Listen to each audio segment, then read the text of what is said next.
Hey, greetings. greetings. Welcome back to Griffin Gaming RPG on a Tuesday for our review of 10 for the Chairman. Appreciate you guys being here. Let me check something. Yeah, we're good. All right, we're looking good. Okay. Thank you for joining me again today.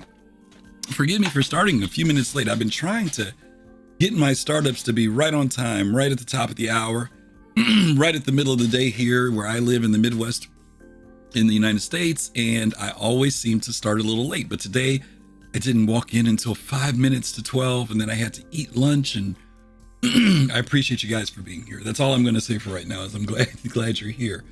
Over the past few weeks, a lot's been going on. This is now our third week, if I'm not mistaken, our third episode of doing our review on 10 for the Chairman. And if you were here last week, you may remember that as we were going through episodes, we were going through 6, 7, and 8. I realized that episodes 1 and 2, which I thought originally had been taken down, actually still did exist. And so, what we're going to do today is actually go back and look at episodes 1 and 2. I know it's a little bit of a throwback, but I also know we're not that far away from, the beginning of the series. But we did want to make sure that we looked at all the episodes. And the main reason for this is because we want to be able to go back and review the proposed vision of what both Star Citizen and Squadron 42 are supposed to be for the community. And in order to do that, there's a lot of what people think they heard, or what they heard from somebody else, or what they read in an article. And my idea was to say, let's go back and hear it straight from the horse's mouth, pardon the expression, Chris, but to hear it directly from Chris Roberts. Quite often when I'm in with my org, the org I'm in, which is Test Squadron, Best Squadron, a lot of times when I'm there, I've heard people say things about the development of the game that are, let's say, for the lack of a better way of putting it, erroneous. And it's just because they heard it from someplace, and wherever they heard it from just didn't have all the information correct. They may have had some of it, but a lot of the information just wasn't correct. And so I wanted it to make my goal on this particular stream a place where you could come and hear what Chris Roberts has to say, and at the same time get a little bit of my thoughts and commentary too. So bear with me here. I'm doing one of those things that I really don't like to do when I'm on stream, which is post some information, but because I was running late, I didn't get to do this earlier, so I'm going to do that. Let's see. Let me change that to that, and this to this. And there we go. Okay. So yeah, let's just go ahead and hop into it. Again, if you're here, thank you. Appreciate you being here and sharing this time with me. And yeah, we're going to get things going. So let's see. Let's change from there to here. And let's kick it off. This is episode 1, 10 for the Chairman. And we're going to do episodes 1, 2. We did all the other ones, 3, 4, 5, 6, 7, and 8. Then we're going to do the episode 9. Okay, so that's going to be kind of the goal here today. So let's go ahead and kick this off. Let's see here. And here we go. Whoop, that's not working good. Hold on. Got to get my audio right. Give me 1 second here. I don't have my audio going through the system the way it should be going through the system. That's how we do that. And we should be good now. Should be golden. Let's see. There we go. Hello everyone. So this is the inaugural 10 for the Chairman segment that we're going to do in the Los Angeles show. And this is where we take 10 questions from subscribers who their generous backing allows us to do all this community communication, work, video, and this show here, as well as the stuff that we do in Austin, like Wingman's Hangar and the behind-the-scenes stuff. So thank you all to subscribers, and we take 10 questions every week. funnily enough, the very first question is from 10. And he asks, I'm curious to know about the hardware setup required to run Star Citizen on full HD on max details. So that's a really good question. It's hard to definitively say that now because we're still early in the development process and new hardware comes out every year. So generally we've been aiming that the very high end of hardware now is kind of what we think the sort of mid-level will be by the time the game is fully finished. So that would have been a GTX 680 or now a 780 on the NVIDIA side, or on the AMD side a 7970, or now the R9 290X on the AMD side. And you should be able to easily run in the highest details the game in 1080p. If you want to move to 4K, you'll probably need sort of that very high-end cards that will be available smoothly in 4K, that is, next year, or maybe current day sort of high-level to mid-high level card, but two of them in SLI. And the engine scales really well, so it can, it will take whatever you can give it in whatever resolution you can give it, but you can also scale it down, and it still looks pretty good. So if you don't have quite that highest end hardware, it'll still be a pretty good experience.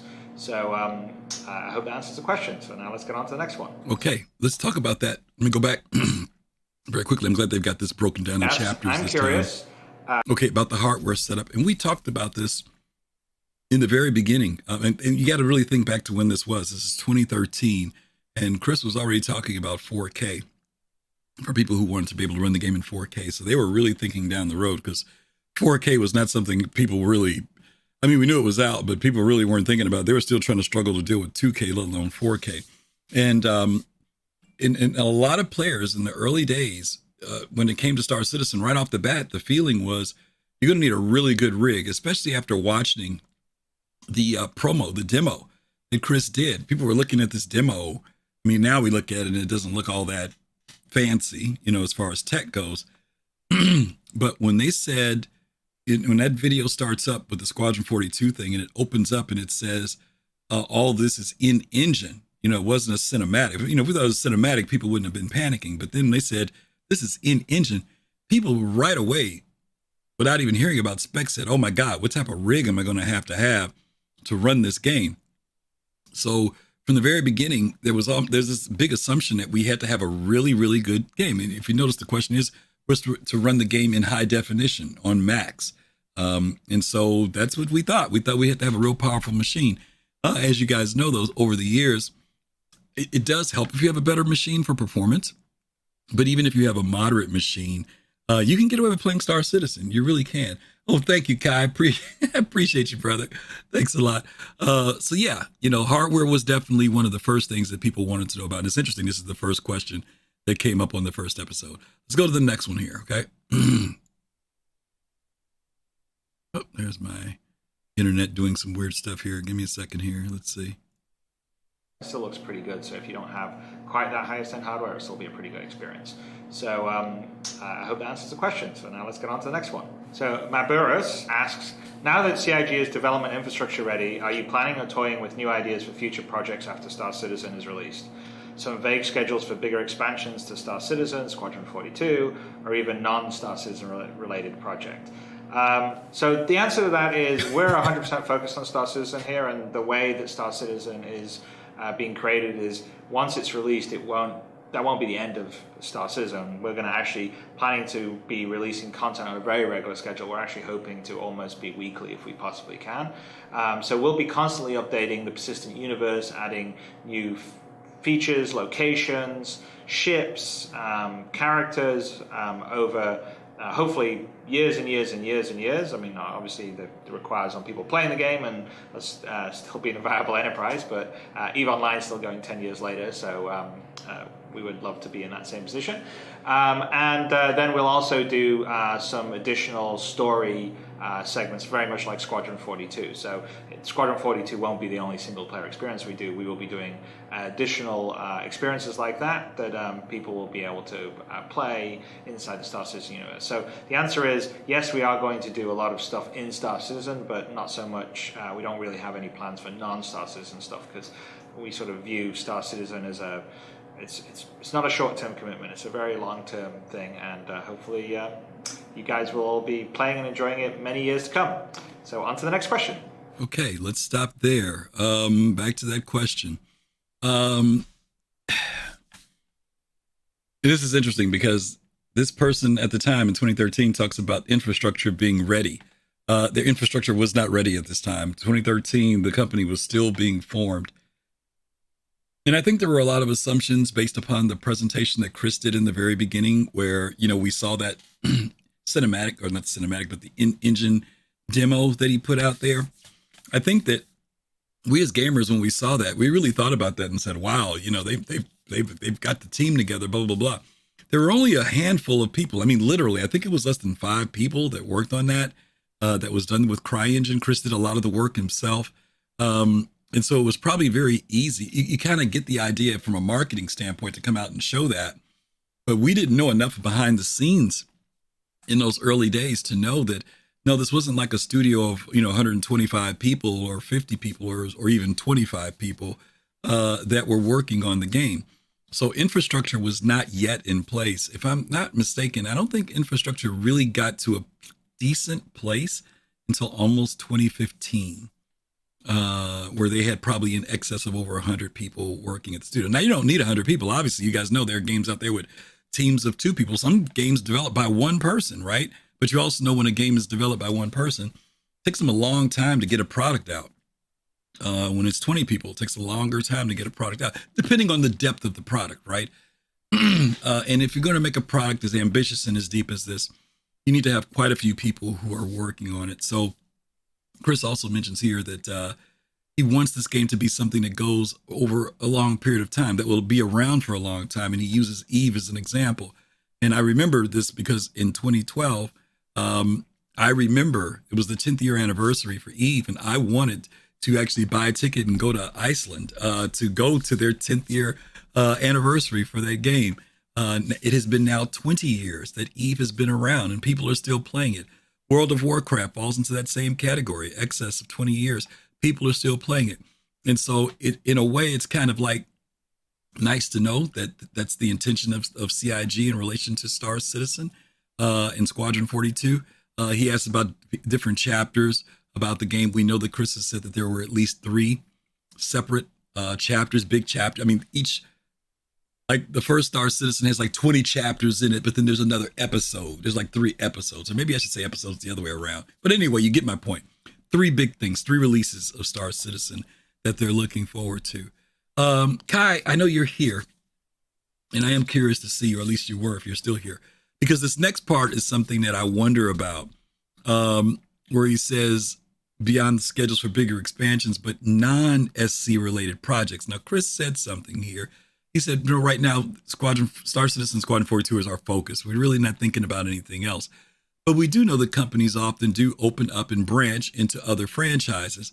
And Elite was one of those franchises. And I'm really curious about Elite. Opening up other franchises can be a good thing because it helps diversify the company. You're not counting on one particular franchise or to be the one that brings in all the money. But Elite did that with Frontier Development. They did it with Jurassic Park. They did it with Roller Coaster. I forget what it was called. I forget what the thing, Tycoon, whatever it was. No, Tycoon, whatever it was. But you get my point. They even spread to where they went even moving beyond platforms from PC to going into console. And I wonder if, I understand the benefit of doing it, but it also allows the company's attention to be distracted and go into other places. Maybe, I'm not saying you can't have multiple things going on at the same time. I would worry about that with a game as big as ambitious as Star Citizen, and for a community that's so hungry for content that they want to make sure that they've always got people who are producing and adding to the universe and to the chapters of the game. I think if that ever became something that the community felt was being sacrificed for something else, that it wouldn't be a great idea. Let me jump up here because I see Kai is in with me, because you guys know you guys can't come in and talk to me about these subjects. So feel free to click on the chat if you want to come in. Hey, buddy, how are you? Hello. Can you hear me? I can hear you. Let me see something real quick. I'm going to test something before I see if I can move you. Can I move you? No, it's not letting me do it. That is so strange. I've got to figure out what the deal is with me moving people into the studio because I always have to come up to the guest queue. But yes, you are live and I can hear you. And thank you for stopping in. What you got? No worries. No worries. Yeah, I think, like you said, it could have been amazing. And I think, honestly, with the way that it looks like Cloud Imperium would handle it, it could be amazing for them to work on a bunch of projects and just so you have squadrons, various volumes. I'm looking forward to potentially 20, 30 years ago, or from now rather, being like, oh, it's like the 8th Squadron 42 game, and like that has a whole series and they onboard onto Star Citizen. It could be cool to see, different things with the Arena Commander, this or that and the other that could all feed in. Branch out of that. You could see all kinds of things that would do it. The main thing that they have to do is not do what Elite did. What Elite did was they used Elite Dangerous to fund all of these other projects. They had money coming in from Elite Dangerous and they were using that. They were sending it to 15 other projects. And then all of their development effort was on everything but Elite. They basically put Elite on the back burner, milked as much money out as they could, and used that to launch Jurassic this and Formula One that and Planet Coaster this and Planet Zoo that.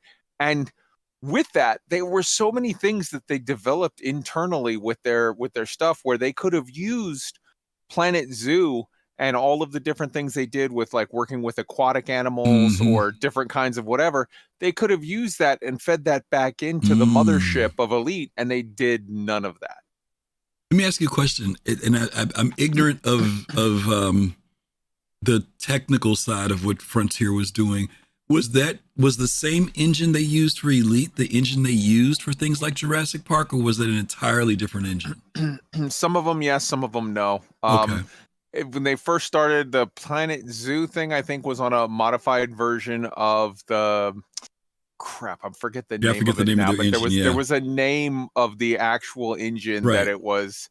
It was a modified version of the same engine. Okay. And then by the time they got to the Jurassic ones and the Formula ones and this and that and the other, they just ditched it all together and went with a completely different engine. So at that point, it would not have been feasible to really make any use of that. But they could have. Yeah. Yeah, I know we could have a whole conversation about the future of Elite, and maybe we should one day, because Elite is definitely a game that was a industry. Its impact on the gaming industry was huge, right? I mean, it's a legacy game. There are plenty of people who still enjoy it, love it, want it to be around, want it to thrive. I'm curious about the idea, and I want to have a conversation with you about that later, about what maybe you and maybe we get me, you, Colossal, Dark Knight on, and let's talk about, what would it take for Eve to rise out of the ashes, for lack of a better term. It's not dead, but is it something where it needs to, because with the change of Braben changing positions, the engine itself, what do you think, whether something like that should happen? I would love to have that conversation. I really would. I mean, people highlight now, people talk about like, oh, the change of Braben stepping back to be a chairman emeritus. That's kind of irrelevant. He still runs the company. Right. Elite, to the truth, for those who really know the behind the scenes stuff, Elite died when Michael Brooks left the project. Yeah. Michael Brooks was the heart and soul of Elite. Elite was built off of three things. David Braben's great IP from 1984, where it was actually Braben and Ian Bell that worked on it together.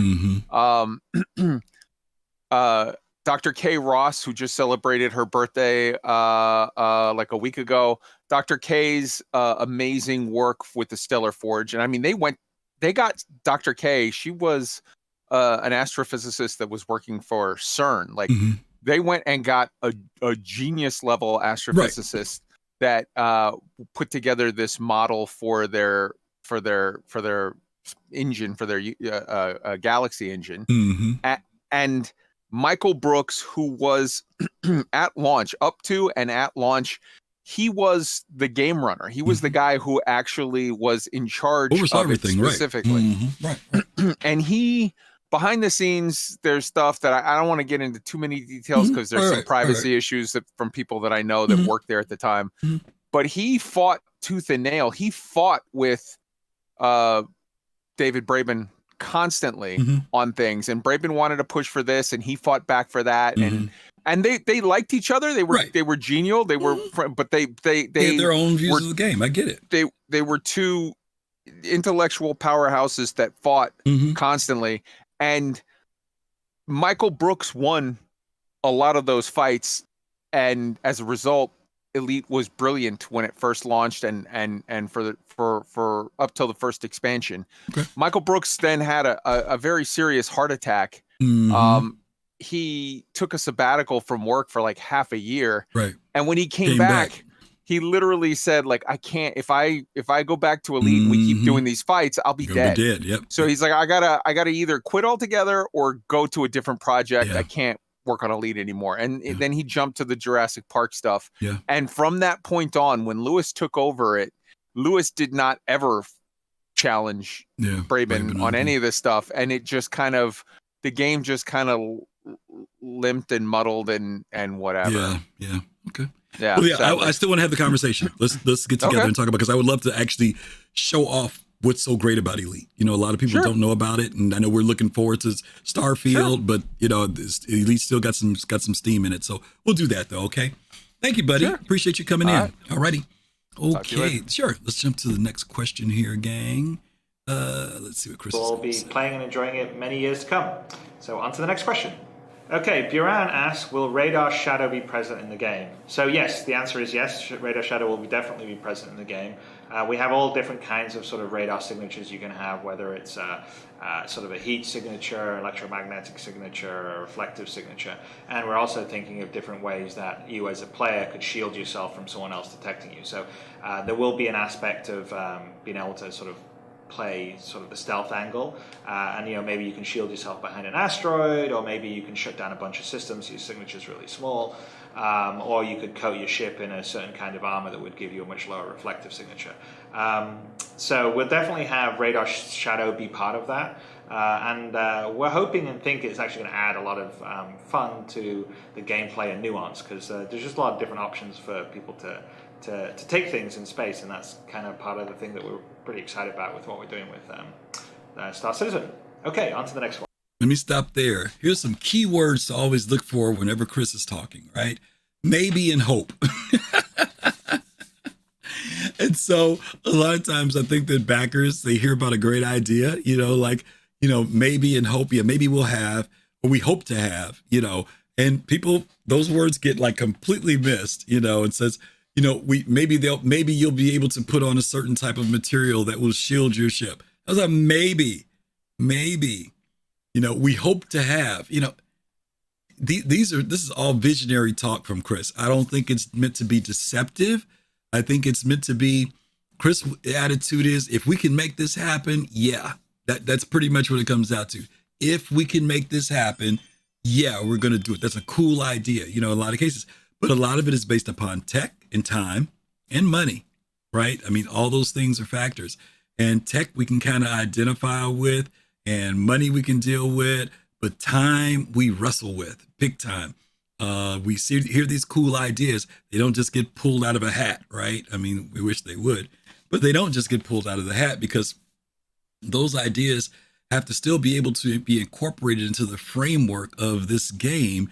And the reality of it is, and I've said this before, we really don't know what the complete framework of this game is. We know some of it. We have a portion of the picture, right? We see through the glass hazy, but we don't have a complete. We really don't. And every once in a while, CIG drops something on us that none of us were expecting. We said, wow, we didn't know they were going to do this, or wow, this is cool. So, you know, we can only go by what information we do have. So I just want to kind of keep that in mind.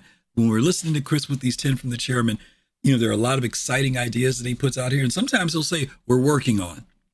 That's fine. But even if he says we're working on, or that we're planning on, again, these are words that are It's not that they're disingenuous. It's just the fact that these are things that they're working on. Part of being in the testing phase means that there is somewhat of a throwing the spaghetti on the wall and seeing what sticks, right? And just because it sticks doesn't necessarily that it's going to be in the final product. There are some things that come and go. There are some things that are just being done for the idea of for concept to see whether or not this would work, and then they modify it into something completely different that doesn't even look like what the other thing was. They just use it as a building block. There's a lot of stuff that happens in the testing phase of development of the game that we would not normally see. These are the things that normally happen behind the curtain. Nobody's watching, nobody knows about it other than the employees. We're sitting there playing something else while they're doing that, and then we get a final product. But if you ask to be brought in at the earlier stage to see everything, to see transparency, to see the beginning, there's almost like be conscious of what you're asking for, right? I mean, it's like, I want to be Eva Cotty because this is a great example. I want to be Eva Cotty because Eva Cotty gets to see the game first. All right, they get to play the game first. But then you get in Eva Cotty and they say, when you log in today, don't do anything but log in, log out, log in, log out, log in, stay on the main page for an hour. And that's all you do. Or log in and go straight to Kasaba and buy as many shirts and pants as you can. But you mean I'm not going to get to fly the so-and-so that's being built? I mean, I know it's in the engine. No, go to Kasaba and buy as many shirts and pants as you can and keep doing it until we tell you to stop.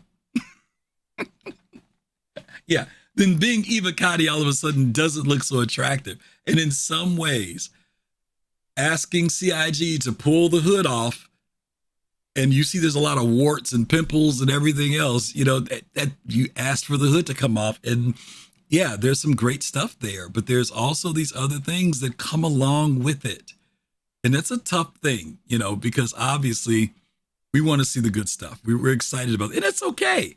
But also be aware that you asked to see the warts, right? What's Kai saying? PU is 50% test is PT 20. 80% test. Evo is 5% play. Yeah. Good point, Kai. Yeah, the numbers actually start working their way back the other way, right? I know, it's pretty funky. All right, let's take a look at this next question. Whiplash asks, is the plan to just make dogfighting an arena-style shoot-'em-up, or will there be some specific scenarios to test? Okay, so the answer on that is in the very first iterations of dogfighting, it'll be mostly just an arena-style shoot-up head-to-head, or flying against some AI, maybe two teams, red, blue would be sort of the standard teams, although we think we may switch that up to be a bit more fun than red versus blue.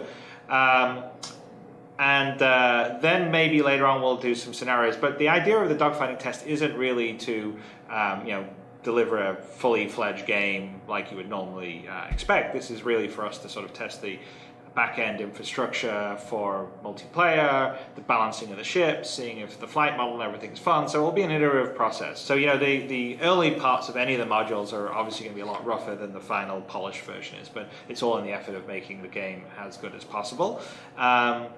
So I guess bear with us on those. Okay. Now that's interesting because he talks about this thing with Arena Commander. And, Kai said something earlier, and I didn't get to ask him this, and I wish I had, about... Ash asks, is the plan to just make... Yeah, because we were talking about whether or not CIG would diversify. And it is interesting as to whether they would diversify and come up with other games or expand their universe. And Kai kind of touched on this a little bit about expanding the universe. Could Arena Commander become its own standalone, maybe on a different platform, like a console, right? Maybe that idea of the whole arena, because they're changing Arena Commander around where it's not just going to be, it's not going to be Arena Commander, but it's not going to be just the dogfighting module. There's going to be the ground thing. They were talking about the theaters of war. Could that be something that expands out of the Star Citizen universe, but becomes something else that people could get as a standalone or a console or a mobile game, whatever the case may be? I'm not a big mobile game fan, but oh my God, when I look at how much money mobile games make per month, some mobile games literally bring in almost $1 billion a month, which is just crazy money to me. But even if a mobile game brings in 50 million or 20 million a month, 10 million a month, imagine that revenue coming in now when people say, well, how are we going to fund Star Citizen if there's not going to be any subscription or anything else? If they come up with something that really works, really, really works. I mean, think about these little mobile games that people play right now. And if it's something like an Arena Commander or whatever it is, that comes out of the Star Citizen universe, guarantee you there'll be plenty of backers who will be playing that thing when they're sitting at a restaurant or wherever on the can or wherever they're at. And there will be new people that will be just as excited to get into that and play it. And now you've got money just flowing in monthly, right? Because y'all know what happens when you go to mobile games, right? You're definitely going to be paying for something. So anyway, it's just something to think about. But the fact that they're doing this expansion and changing the way Arena Commander is going to work now, like I think a few weeks ago when we watched episodes 4, 5, and 6, I think it was. Was it 3, 4, and 5? Whatever. We watched one of them, and this idea came up about Chris was saying that when you went to Arena Commander, you'd be able to do multi-crew. Now, we've never had multi-crew in Arena Commander until this next patch. It's taken all the way up till 320. 10 years, 11 years later, what was it, 2013 is 20, okay, 10 years. 10 years later, since he said this, that now we're finally going to get multi-crew in Arena Commander. Okay, so, think about that. It took 10 years for them to get to that point where we could finally do that. I think that they should expand the franchise, but keep it Star Citizen. Don't come up with a Zoo Tycoon or F1 simulator or anything like that. Just keep it within the franchise. Okay, let's keep going here. Where do we leave off at here? Herne asks, I'm interested to learn what Chris's personal preference is for his hands-on throttle and stick with Star Citizen. Does he prefer pitch and roll on the stick or pitch and yaw? So that's a pretty good question. Generally, in the past, in Wing Commander, it's been sort of pretty much a pitch and yaw setup. But I'm playing around with the idea that we have G-forces on pilots in our sort of dogfighting part, and obviously in that case, just as a human being, you can take greater gravity in the vertical than you can, eyes out, eyes in, or in the lateral G section. So that's why one pilot will roll and then pitch if he wants to. I mean, he could do his rudder and do this, but he'll do that because he can actually do it quicker.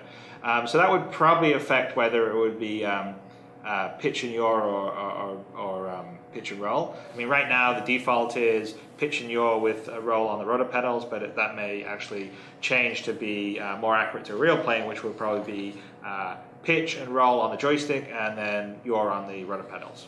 Okay, on to the next one. Ice asks, I'm curious. It's interesting that someone would be curious about what Chris's thing is, because everybody I know who has joysticks or HOTAS or HOSAS or whatever it is, they don't really care what Chris uses. Everybody kind of has their own way of flying. And if you've been using any type of simulator type tools or controls, it's different for everybody. Some people, like with me, I'm very much about what's intuitive to me when I do my pitch and yaw and rolls. So that's just like an automatic. I don't really, even when people tell me, oh, they've got these profiles out there, most of the time I don't care. I really prefer to take the time, because my brain is going to register to certain things that I want to do, or where I naturally think my middle finger or my thumb is going to go. And if I have something tied to that, that's where I'm going to go. Learning somebody else's configuration just makes it, for me, more difficult. Kai, I want to go back to something you said here earlier. I know you said you're not interested in mobile. I'm not either. Again, I was looking at it strictly from a revenue point, but I will say this, and you're right, CIG has talked about the fact that one of the roles that, what's the company's name? Can't think of the company's name. In Montreal.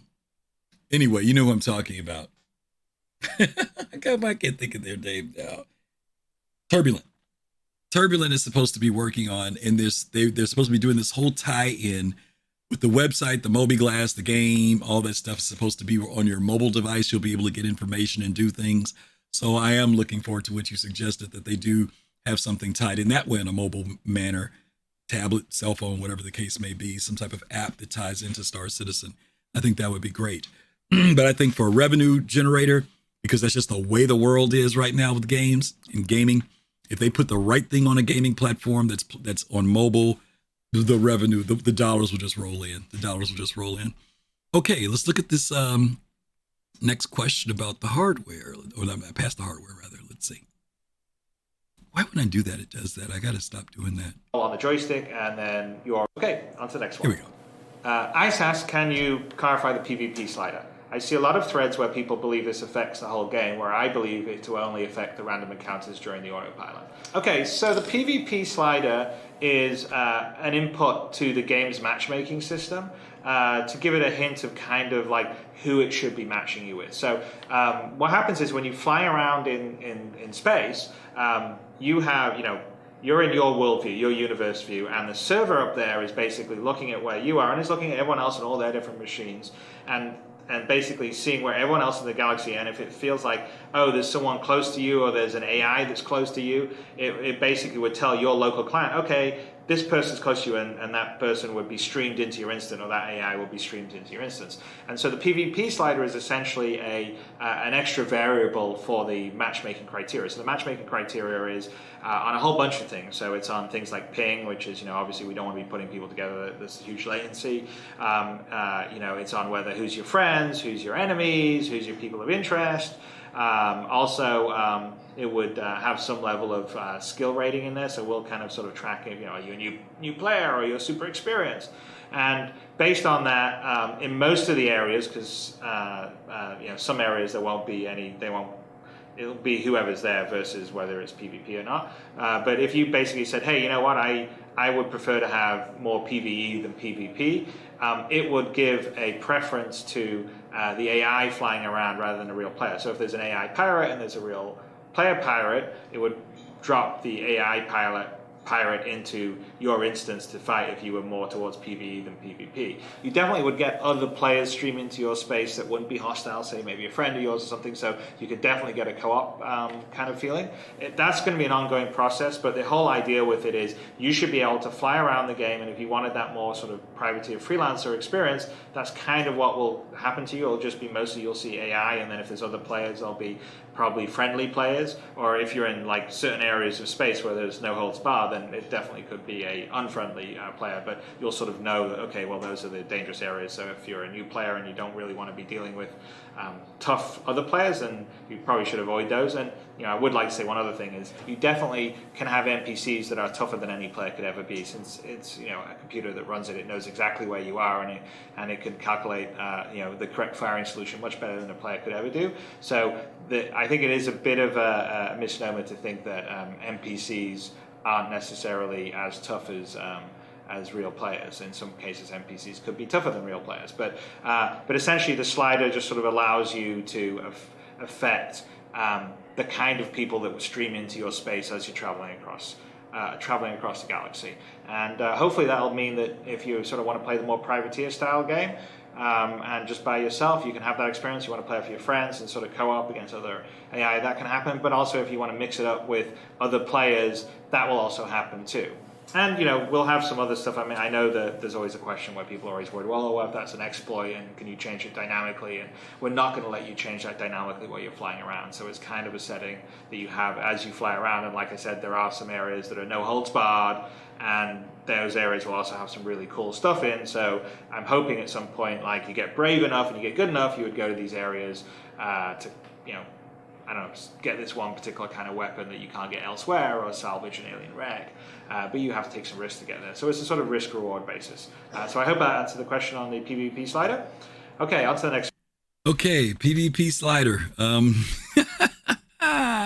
This topic has come around for so long. It has been something that people have talked about. And every once in a while, it still raises and rears its ugly, ugly head, right? Let's see what Kai's saying here. Super early days, Theaco. This is basically brainstorming. That's something, take it anywhere in your gospel. This was an idea in the beginning that Chris talked about. And over the years, they've slowly kind of moved away from it and said, no. And one of the reasons why is because what they're kind of more creating will be, depending on where in the universe you may exist or live or do things, will be your PvP slider. So if you are in areas that are much more lawful, more policed, stricter with bad people who have criminal statuses and stuff, That would be like your PvP slider. And what they're not going to do, and they've said this, is they're not going to eliminate the aspect of risk completely. Now, I know there's some people who would prefer to just deal with PvE. And to a certain degree, there's this assumption that PvE players, if I'm not into PvP, I can handle a PvE NPC, right? I can handle an NPC player, but players may be too tough for me to go against. And Chris says that's a misnomer, not to think that, because the PvE NPCs can be just as deadly. And let me tell you, he ain't lying. Recently, I've been going into the servers to do looting, right? Something pretty straightforward. And most of you guys know when you go into bunkers in particular, when you go into a bunker, if the server numbers are like 90 people, 100 people in a server, you can pretty much run in there and, there are people who do that. They'll go in with no weapons and just go in and conk everybody in the head. They'll run in, the guards are moving slow, they don't detect you. Sometimes you're standing right next to them. It takes a while for it to kick in, and they will take these guards out. Yeah, do that when the server has about 20 people on the server, or 10, or even up to 30. I've been in times where I've looked at the server count, I see the thing that's running at like 20 frames, 15 to 25 frames, and I know there's hardly anybody in there, and I've gone down in the bunker, and there have been a couple times where all I did was stick my head around the corner for a second, and I got popped just like that by an NPC, faster than any player would have gotten me, guaranteed. And so for players to think that because if we're in a PvE scenario, I'm playing NPCs, that it'll be much easier for me to kill. That's not going to be the case. They're basically going to create the world that if you're in an area that is much more lawful, much more well policed, you have minimal chances of a PvP encounter. Where versus if those of you who played Eve, if you're in high sec, low sec, in null sec, right, zero security, obviously when you're in those areas, your vulnerability goes up. Not vulnerability, but your chances of something happening to you are higher in those areas. And basically, Star Citizen is going to be built around that same model. So, and as you get better, right, it kind of makes sense. As you get better, you venture further out. As you want to make more money, become more profitable. Hopefully, in that process, you're getting better at playing the game. So that ultimately, whether you're in a zero, what we call the outer rim, if you're out there, you're just as good being out there as you are being in high sec, in the inner, area of a system, of a populated system. So anyway, you get the idea. PvP slider basically has gone the way of the dodo. That's basically what I'm telling you. It's not going to happen now.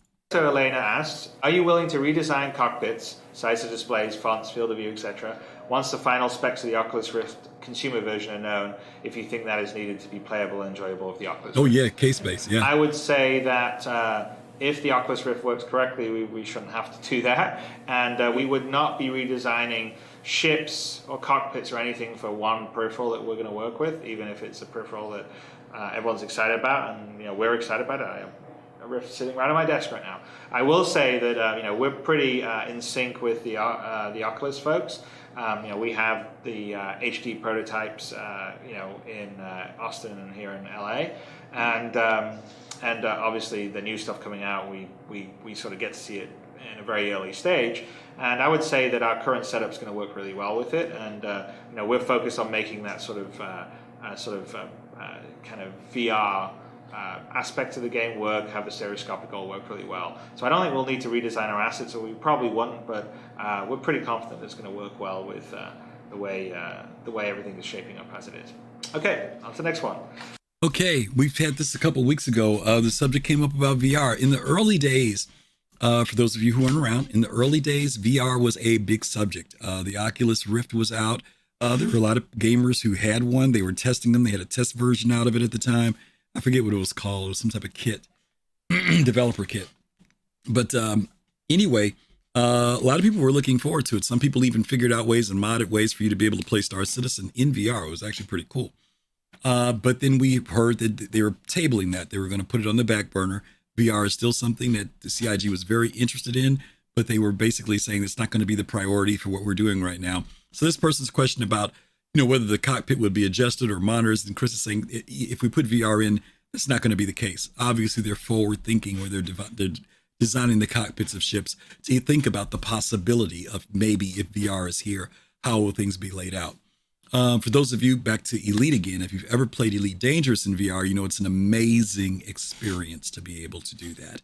A lot of us have things like the Tobii eye tracker and things like that. Even adding those type of third-party peripherals make the game experience better.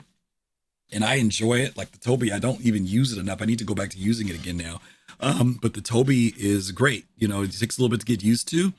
VR was the same way, but VR does add a different level of immersion. I'll use Chris's word. But if you don't have it, Star Citizen is immersive just as much to me. So just so you'll know, that is something that they're thinking about, is the whole VR tip. Okay. All right, let's go to the next one. Ron Miel asks, in the dogfighting module, how will ammunition and missiles be handled if there is no store or economy to reload? Okay, so the idea with the dogfighting module is that you'll start in the hangar, and in the hangar you'll be able to load up the holo table, and then you'll basically use that to decide what your loadout is on your ships, what ammunition you've got, etc. And then you get into the cockpit of your ship and you fire it up, and then the outside of the cockpit sort of, turns into the holodeck, and now you're in space. And then you fight there. But while you're flying in the dogfight module, actually out in space, you can't reload your missiles or anything like that. But between battles, you'll be back in your hangar, and then you can adjust your loadout. And that's kind of the fiction. It's sort of the fiction as you climb the cockpit and it goes into simulation mode. But that allows us to leverage the stuff that we already have in the hangar, because the whole point of this is to sort of build on game systems. So we don't want to do custom stuff just for a module. We want to do it the way it would do in the final game. Naktabar asks, but what... Okay, just so you'll know this about that, the dogfighting module changed dramatically over the years. There used to be a thing called the holo table. It was a square table that you activated, and you would see a holographic image of your ship that would turn very slowly. Excuse me. And then it had rings around it, and you would grab the rings and move them around, and each ring was labeled differently. One ring would say weapons, another one would say components, another one would say blah, blah, blah, blah. And you would spin this thing, and if you spinned it to weapons, any of the different guns that were available to you would pop up in a holographic form, and you would grab that item and you would drag it over to your ship, and that was how you loaded your ship. That has disappeared. It's all gone. And as you guys know, in the dogfighting module, things like munitions and stuff have changed over the years. You have a certain amount you can fire once there's a kill. There's a floating icon out there, where there was a floating icon of missiles or whatever, fuel. You would grab that, and then that would be the way that you would refuel yourself. Kind of an arcadey kind of feel. Wasn't designed to be this, big simulator as far as that aspect went, but that was the way it was done back in the day. Okay. All right, let's move on to the next one. Tabar asks, but what module do you plan next after dogfighting? Care to share what you are planning?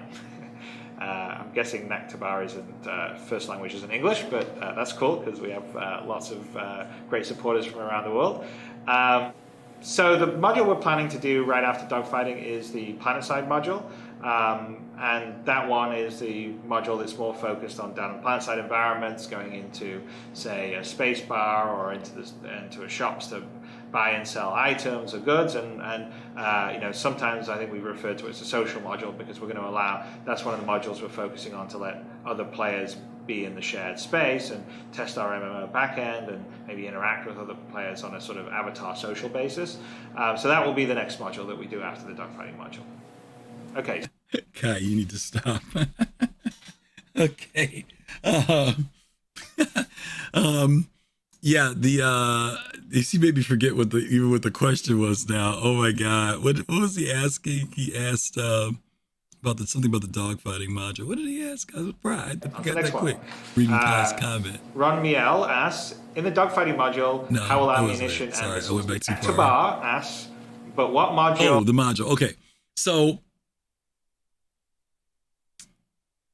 we went from Arena Commander, AC, and the next thing we got was what they called the social module, which became Area 18. It was R Corp. They called it Area 18. That's what it was called in the beginning.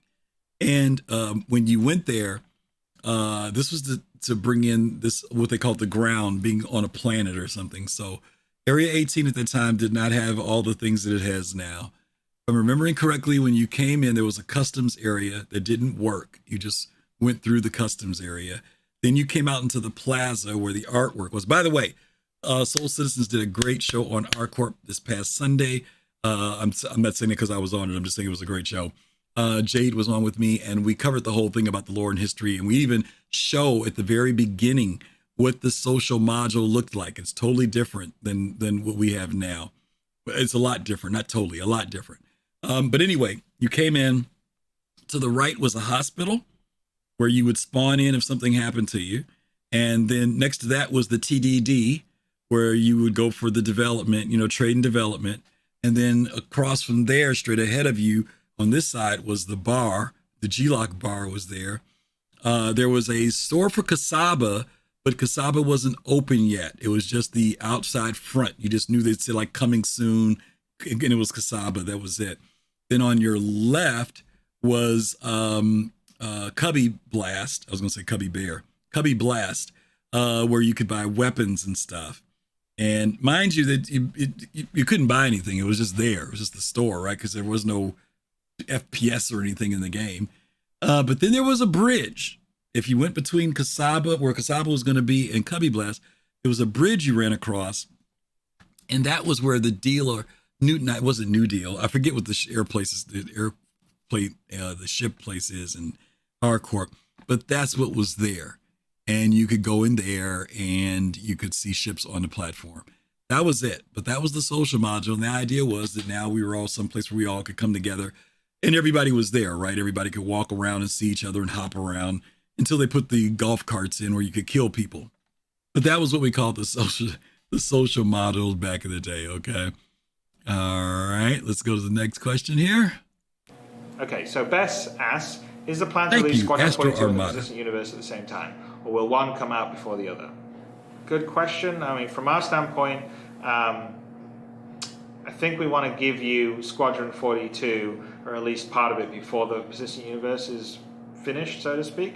And we're kind of toying around with how we can do this with Squadron 42 in a way that sort of falls into the methodology we're using and sort of development methodology, because I think giving you the whole Squadron 42 is just an alpha may not work as well because it's a story, so it needs to be fairly polished as far as that goes. So one of our thoughts is to take Squadron 42 and sort of release it episodically. So before the game is fully finished, where you play the first X number of missions that are nice and well done and polished, and then the next X number of missions a month later, and so on until you've worked your way through Squadron 42, which would lead you up to the sort of beta of the persistent universe.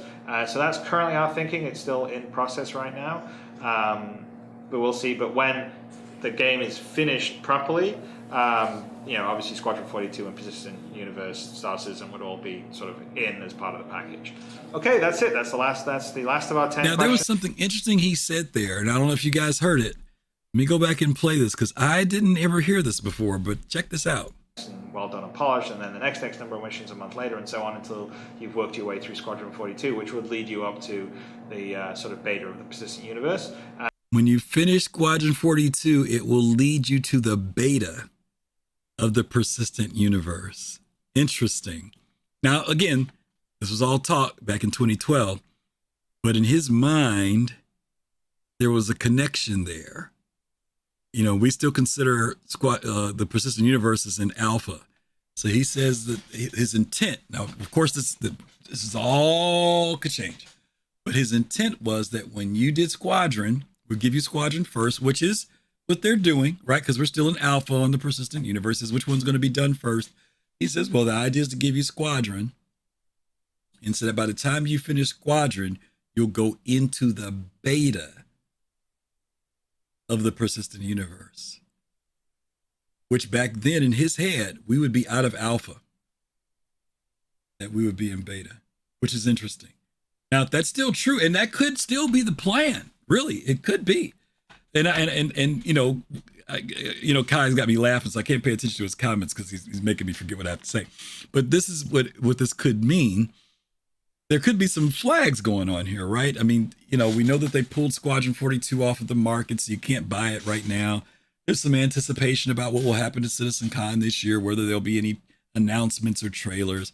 But my feeling is, and maybe some of you all can put your vote in chat on this and tell me, one, if you think it's a possibility, or two, if I'm completely wrong. Here we go. Here's the theory.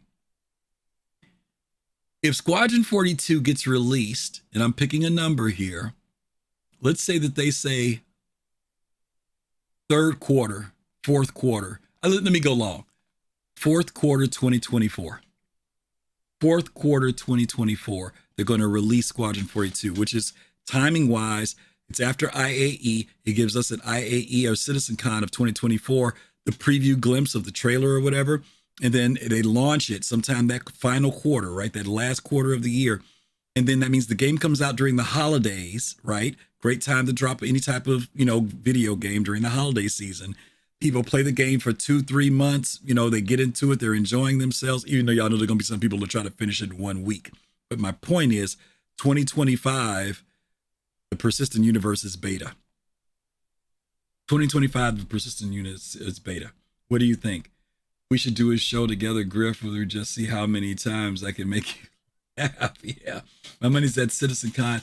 They start the hype cycle. Yeah, for Squadron. I agree, Kai. Yeah, I agree 100%. Perfect time to do it, right? From a marketing and business side for them to do that. Yeah, I'm just kind of curious. I think that what he just said about us going into beta could be part of the plan still. Could be. Okay, that was episode so that's 1. Currently our thinking. It's still in process right now. Star Citizen would all be sort of in as part of the package. Okay, that's it. That's the last of our 10 questions and our first 10 from the chairman. So thanks for sitting with me. Hopefully I didn't ramble too much, but Kai says you rambled too much. He said blah blah blah. Useful and enlightening, and I'll catch you next week. Okay. All right, that was that episode. Let's get ready to jump into episode 2. I think it's going to follow after this. Nope, let's go into episode 6. Let me junk out here. And I know there's an episode 2 here somewhere. 2, 4. There we go. All right, let's jump into this one. Hey, Boss Lady B. How are you? All righty, let's go into the next one.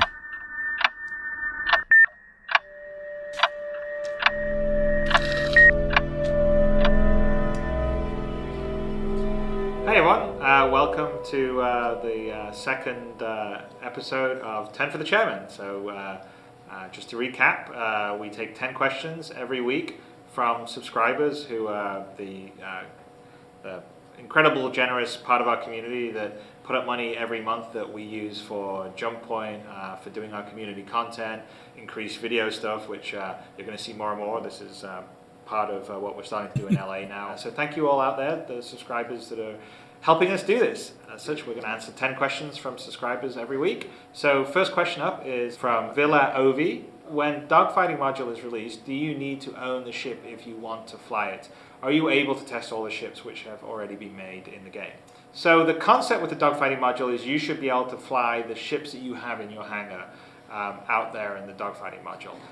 So generally the answer would be no, you need to own them. Although I will have the caveat that in the very early stage of the dogfighting module, we are not going to have every one of the ships to the stage that they can actually dogfight. So yes, you can climb in them, you can see them in the hangar, but there's a lot of extra detail that goes into the ships. There's all the different items, the thrusters, the damage states, the damage models that have to be done for the ships, and that just takes a lot of work and effort. So we are probably going to be a case where we will maybe only have one ship or 2 ships at the beginning, and then it will increase. So the Hornet's the one we're focusing on right now, and obviously things like HUD change for different ships and all the rest of stuff. So there may be a case where at the very beginning we just give everyone basically can fly the same ship, and we just put a temporary sort of test Hornet in the hangar, and they get into that and they do the dogfighting module. But longer term, it should really, like the ships you can take to play in arena mode against other people would be the ones you should own in the hangar. Okay, next question. Okay, so that's a good question in the beginning. And you guys may be wondering, why does this so much seem to be about the arena commander? But in the early days, this is what we got. This was the very first module for the game. There was no PU, there was no persistent universe, there was none of that stuff. There was just going into this, I forget how big it was, 20 kilometer by 20 kilometer area, and basically practicing dogfighting. And people, coming in now and later, the things are so much different. Back then we actually used to have to buy, Kyle, you might remember this, we used to have to buy what they called the arena pass. You had to pay $5 to be able to get it. Like, this is kind of weird. When you bought a ship, the ships didn't fly, right? You just spawned them in your hangar, and you knew you had it for when the game was going to come out. Then when Arena Commander came out, they had this pass that you had to get. And when you got this pass, this game pass, it allowed you to be able to use the Arena Commander module. And what you could do is any ships you owned, if you owned a Hornet, an Avenger, you would go to your thing and those ships would be available for you and you could fly whichever one you wanted. You could not fly the other ships if you didn't own them. You couldn't fly the Hornet tracker, or you couldn't fly this. And there were only so many of them in the beginning because every ship was not in there. But you did get to fly. And if you didn't, if it was a ship that you didn't own, I think the Hornet was like the default ship that you got, that you could fly around in Arena Commander. And so people say, well, why didn't they just put all the ships in there so you could test it?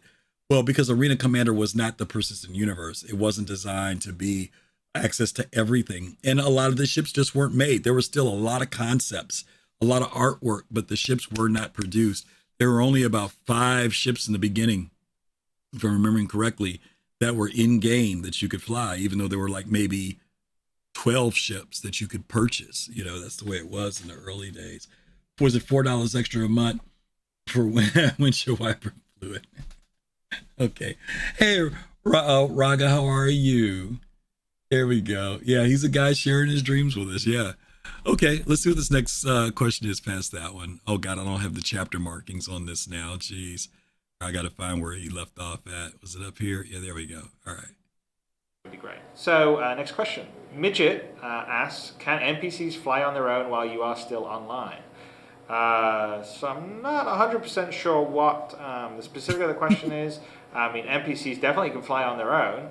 I think the question probably relates to if you have some NPCs working for you, what do they do? If you're online, if they're flying on your wing or manning your ship, then yes, they're definitely doing their stuff and they're doing their functionality. If you have logged off, no, the NPCs that are working for you aren't off there, running a business for you. I think you need to be online to have the NPCs you've hired be actually doing their stuff. Okay, I think you guys understand that question, because there are some games that you can send NPCs on tasks to do while you're not playing, and you come back and they've achieved some of those things. And a lot of times that happens in crafting games in particular, where you can send them out and they'll go out and start doing some harvesting for you while you're off, and then you come back and they've retrieved things. And he's saying in this game, no, that's not the case. You can't send your NPCs to go do this and then leave the game and come back and they've accomplished it. Okay, on to the next one. Obsidian asks, there were a couple of threads with overwhelming support to go with the MMO-ready backend and single player versus AI, and I'd like to know if Chris has made a final decision yet as to which way he's going to go for the dogfighting module. Yeah, I mean, that's this is a good illustration of some of the things that are sort of going to crop up in the development stage, where when we get to a certain point, we can sort of make a choice of, okay, do we do it right? Do we do it the way that it's going to be in the final game, or do we hack something in right now just so we can give it to people? And my preference generally in that case is don't hack it, do it right. Because if you hack it, you put it in, you do work that you're going to have to throw away. And really part of the whole idea of the dogfighting module is to get it out there so we can test the back end and see how many people we can have in one area.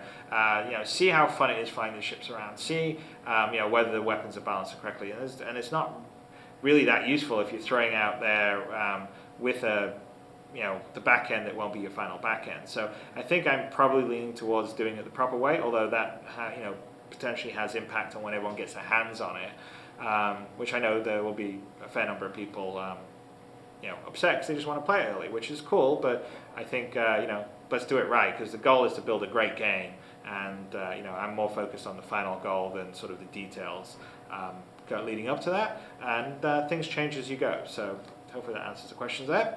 And next. That's an interesting point there, because there are some times where people have said, why doesn't CI do such and such and just put this out here so we'll have it to do it. And I think that this statement, I get where it comes from gamers. They're saying, well, give us this and let us do this, or kind of, at least we can do this. But Chris says when we do that, now we got to go back and redo work again a second time. And he said his preference is that we do it right the first time. And I know that's painful because now that means we got to wait, right? Ultimately, that's what it means. It means that they've got to do it right so they're not going over work again or having to go back and redo or add or change the work they did previously. That means that whatever it is we want takes a little bit longer or a lot of bit longer, depending on how you want to look at it. But from a business standpoint, is it wise? But that's the decision that they go with, is to get it right or as close to right as they can the first time around. Next question is from Prince Chips Trajan. Hopefully I pronounced that correctly. What is the difference between TR1, TR2, TR3, etc.? And is there much difference between those levels? So TR1, TR2, TR3, and so on that's what we're calling the thruster rating. And the thruster rating is really a power band. Not all TR1s are the same. Ones by a better manufacturer, ones that are overclocked, ones that are slightly higher grade could probably put out more thrust than, say, a cheapy low-end TR1. But you are pretty much guaranteed that a TR2 will be at a higher band than a TR1. So if you step up to a TR2, even the low end of that will put out more than the highest end of a TR1. And also when you go from TR1 to TR2, TR3, don't assume that it's a linear progression. So especially on some of the later thruster ratings, those can be geometric, where you're moving up to the capital ship sizes. A TR6 could be double what a TR5 is, for instance. So you should think of TR1, TR2, TR3. Think of them more like, say, a car engine where you have a V8, a V6, a V4, a V12, and obviously the ones with more cylinders probably put out more power, and they can easily put out more power than, say, a four-cylinder. But a four-cylinder can still be fairly powerful, and obviously there's a lot of variety in the power that four-cylinder engines can put out. And that's kind of the idea with the thruster ratings, is that a TR1 represents a band of thrusters of a certain level, and TR2 is like the step up, and TR3 is beyond that. Okay, on to the next question. Now they have begun to implement some of this in the game. You guys know that I'm not big on modifying everything in my ships just yet. I've done it before in the past. More recently, though, I've been much more worried about maybe changing my quantum drives in particular, just because I want to get good spooling times out of them. And a lot of people will automatically default to certain ones. Like they'll say, I'll get the military one because they assume the military is better. The military is better, but its fuel efficiency is so-so. Industrial's the same way. Industrial's great, but industrial gets you a longer range. Civilian, believe it or not, is supposedly the best of both worlds. It's somewhere in between. It's moderate. And then there's those stealth and racing. They have different things. And there's the grading systems of class A, B, and C in grades 1, 2, and 3. All those things are factors involved, but they're saying not only on things like the drives, but even on thrusters, those are going to be factors. Now, we really haven't had a lot of that going on when it comes to our ships because we haven't been able to change out thrusters. I think we just see the ratings on them based upon the ships that we have. But assuming that that's going to be a thing, I don't know. But he talks about people being able to switch out the components for thrusters. I don't know. Maybe we'll be able to do that one day. But it is something that was in the mind of Chris Roberts. Question. Dread Pilot P asks, how close will the flight and combat model that we get in December be to the intended finished product? Will the envelope of what we do be basically set in stone, or more of a rough first version that we'll be getting tons of refinement tweaks to the flight model as we go? Answer number 2. So this kind of goes back to the question I answered from Obsidian. But the whole point of the dogfighting module is to get it out there to test a whole bunch of things. Our back-end system, whether the flight control model's fun, whether the weapons are balanced correctly, or whether it's too overwhelming our system designer, we need it smaller. And so, as part of that, yes, nothing is really going to be fully set in stone. I mean, it's going to be our best first guess of what we think is fun, and we want to refine it from there. If something's really broken, obviously we're going to fix it. Hopefully, stuff won't be too broken. I mean, I would like everyone out there to realize that the dogfighting module that they get, the first one, that's not it. That's not going to have all the features, it's not going to have all the functionality, it's going to have a limited amount of features and functionality, and then it's going to grow over the next year while we're working on the game. And so by the time the game is finished, the dogfighting will be finished and honed and everything. That's the process. So we're just sharing the process really early with with all you out there in the community to make a better game. And so, in that case, as I was, answering to Obsidian, that also means that, we're not, the schedule for it may not be an exact science, because, there's not much point in testing something if we feel like, okay, well, we're not ready to test the multiplayer now, so, because we want to put it on the proper system instead of a sort of hacked in system, so we'll give it to you a little later to test that bit. Okay, on to the next. Okay, so yeah, we know the flight module's been through so many variations, we can't even remember them all. We had variations back in the Arena Commander days, and after Arena Commander, when we got to 2.6 and 3.0, we had to change again when hover mode came in back in 3.13, 3.14, something like that. We had to change again after that, where they slowed things down. Now we've got master modes coming in at 3.20 with another change again. So there's constant morphing of them trying to refine and get the whole flight model ready. The flight model is way better than it was. We've had some really good ones at one point, then it kind of fell off and got a little sloppy, and then it got kind of really difficult, and now it's kind of coming back, and now master modes is just one more iteration to see if they can get it to the place where it needs to be for the game. Okay, I know it seems like an easy thing, but since we don't know all the features that they want us to have in the game and what we're going to be doing, they're trying to build it out. So it's just something that we have to take that ride with them on. Next one. Beer for the beer god, I guess likes a lot of beer. What would you say to backers who are concerned that there's no point in getting ships like the Caterpillar or Retaliator because the Constellation looks like it will be the best ship to have? I would say that that's silly, because I don't think there is a best ship in the game. They're all going to have different pros and cons. We're deliberately designing things so there is no best ship. So something like the Caterpillar, for instance, if you are more into sort of trying to board a bigger ship, take them over, a Caterpillar is definitely better for that than a Constellation. But also, all the different ships are going to have sort of different pros and cons. So, for instance, bigger ships are cool because you can have multiple people on them, you can have turrets walk around, but bigger ships, just like in real life, won't be able to turn as fast or be as maneuverable as, say, a smaller ship will be. There isn't really a best for anything. There may be a best for this particular role, but it's sort of, I think, that's the beauty of Star Citizen. There are lots of different roles, lots of different things you can do. And we're very focused on having different roles and functions for the ships, so there'll be different kinds of play styles, all based on what you want to do. And so that's what I'm most looking forward to in the game, is to have this whole variety of ships. And some people may just want to be flying single-seater ships and focusing on dogfighting. People may want to be multiplayer, co-op, bigger ships, doing exploration or trading runs or whatever. So I think there's going to be a vast amount of play, and it'll be a lot of fun for everyone. Okay, next question. All right, real good point there. Chris says that there's not supposed to be any ship that's good at everything. And I know that it's such a difficult thing, because a lot of times backers are looking for that meta. Who's that one ship that if I get this, it will do everything? And the reality of it is they don't want that to be the case. Now, as you as a player, you can do whatever you want. If you think I can do everything in a Cutlass Black, have at it, Hoss. That's what I'll tell you. And there's a lot you can do with a Cutty Black. It's very versatile ship, very versatile. But here's the shortcoming: cargo space, big shortcoming, right? You got a great load of something and you want to move it, but you just don't have. There's 600 SCU of it, and you only hold 32, or 24, whatever it is. Then that means for cargo, yeah, you can do cargo with it, but it is not the best thing to do cargo in. There's every ship's like that. They'll have their forte, that thing that they're really good at doing. Some better than others, even in the same class and category. But there's operating costs, there's efficiencies, there's size. Certain ships can't go through certain type of class wormholes. Some wormholes are too small to go through them. And if you've got that great big Carrack, and guess what? The Carrack will not fit. Even though she's the granddaddy, you may have to send your Pisces expedition with a hyperdrive through instead. So just be aware of that. When it comes down to the ships, right tool for the right job. That's what it's going to come down to. Not here's my Frankenstein that does everything. It's not going to be the case for the game. Okay, here we go. True Lost asks, how entering dogfight will be handled? Will you start your ship in your hangar in an arena or spawn magically in space? Okay, so I kind of answered this on a previous subscriber question in last week's show.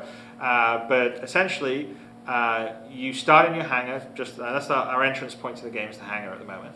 And you'll be able to adjust your loadout on the holo table, and then you climb into the cockpit of your ship, and then you fire it up, and then as you fire it up, you basically are entering the dogfight mode, and so the hangar sort of, holodeck style disappears, and then you're in space, but it's really sort of a holodeck version of space. And that's how as you fly there, and when you finish it, you come back into your hangar.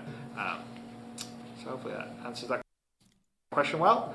Okay, so be aware of that. That's how the whole thing of Arena Commander was supposed to be. We talked about this. In fact, this Sunday coming up, we're doing a show called The Future of AI. And one of the things we're going to be talking about is the Arena Commander. Some of you guys know that they have these, we used to have them in the hangars. We used to have these pods that you go into, and that's how you used to get into Arena Commander too. Once we had the hangar module, you would go into this pod and you click on the pod, and the pod would launch you into Arena Commander. And we do have the pods again. If you go down to the Frontline store, I think it's Frontline, whatever it is, in Microtech, down in New Babbage, when you go down in the basement, they've got those pods. That's what those pods are for. You can purchase those, put them on your ship, and then when you want to practice dogfighting, that will be the place where you do it. Or you could put it in your hab, wherever. That would be your entree to going in. Now, Chris had this different vision at the time, and maybe this will happen eventually, because he said when you're in your hangar, all of a sudden your hangar disappears and you're in space. Maybe they'll do that eventually, but we know that's not the way it works right now. You just kind of hit the start button and you jump in your ship and you're in space. So, but those pods are for that, and that's still something that's set up for the game to this day. Here we go. Next question is from Dutch. He asks, how detailed will damage modeling be? Will angle of impact be taken into account when calculating armor penetration, with sloped armor having a chance to deflect shots? So damage modeling will be very detailed. I mean, that's actually one of the issues with like getting everything ready for the dogfight, is that there's a huge amount of assets that have to be built besides just the ships you've seen. All the different pieces have to have multiple damaged parts at various levels of damage. There's a whole bunch of really cool graphical stuff that we're going to do for that, and we're modeling it pretty detailed too. So there will definitely be the angle of incidence of a projectile hitting armor and ship will count in terms of the damage, its penetration ability, all that. My goal is to have the actual base level of the game actually physically detailed and pretty, to a level that I haven't done in one of my past games, and then just sort of have sort of the high-end ship control stuff. Make it easier to fly around and use, but underneath it all, it's all physically correctly modeled. So we're actually modeling like internal system damage. So if you have you have a targeting computer, or avionics system, or a life support inside your ship, we actually have a place physically for it, and it has its own geometry and rendered geometry. And if a projectile goes through the shield, penetrates through the shield, and then penetrates through the armor, we actually trace that projectile, and it will, if it hits that system like it would hit it in the physical space, then that system takes damage and potentially gets damaged. So we're actually modeling all this in an extremely detailed way. So if you sort of know where the weak parts, the critical parts of another ship, you should have a bit of an advantage. Okay. Now that's something that I think that lends itself to the complexity of the development for ships in Star Citizen. We are so used to in games where a ship might have hit points. You hit the ship, so we know that when the ship gets hit, that removes a certain amount of hit points from the ship, or the shields, right, or whatever the case may be. Usually it's the shields and stuff. Once their hit points hit 0, then now the ship's being hit, then the hull of the ship starts to take damage and it hits points reduce.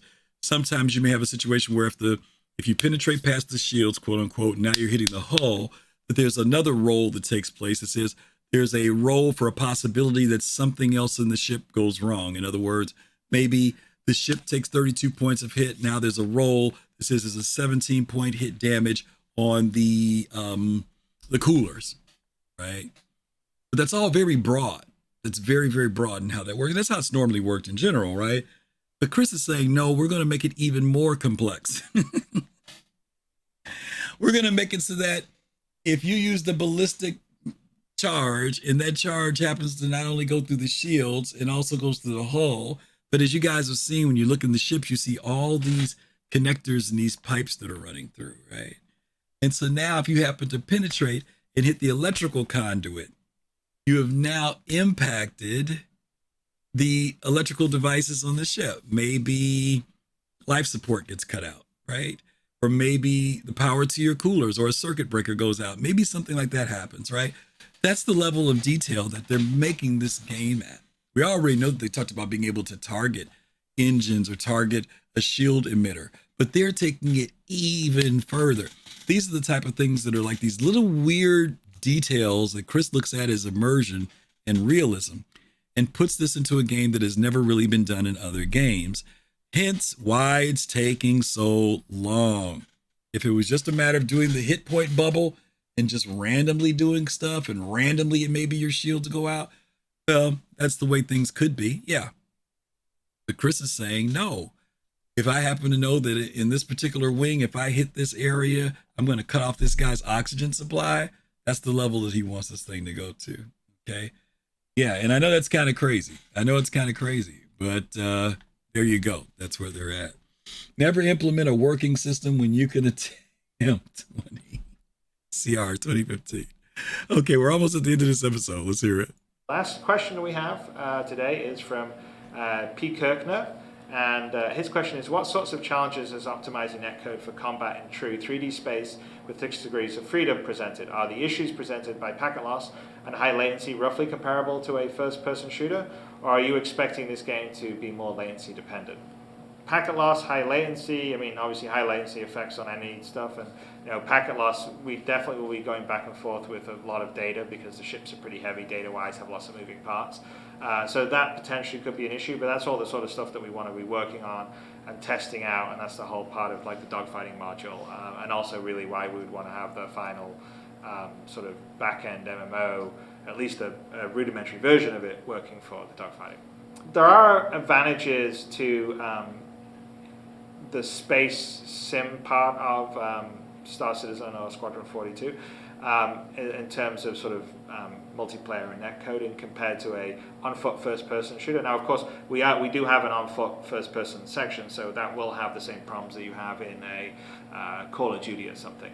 But basically, when you fly a ship, you literally, like, the problem with a first-person shooter is like I can be here and then I can step here and I can step here. So basically, the movements of the your avatar can be fairly random and not very easy to predict. Whereas in a ship, you can't do that. You've got to like turn in the so essentially in sort of the spaceship scenario, you can actually do a much better job of predicting kind of where the player ship's going to be. Okay, hopefully I answered that question. So that brings us to the end of the second episode of 10 for the Chairman. Hopefully, okay, so in case you guys ever wondered where that kind of meme came from, the player ship's going to be. Okay, hopefully I answered that question. You can't do that. You've got as in a this ship. Is where that meme comes from. Can't do that. You've got to like Chris Harvard's doing this.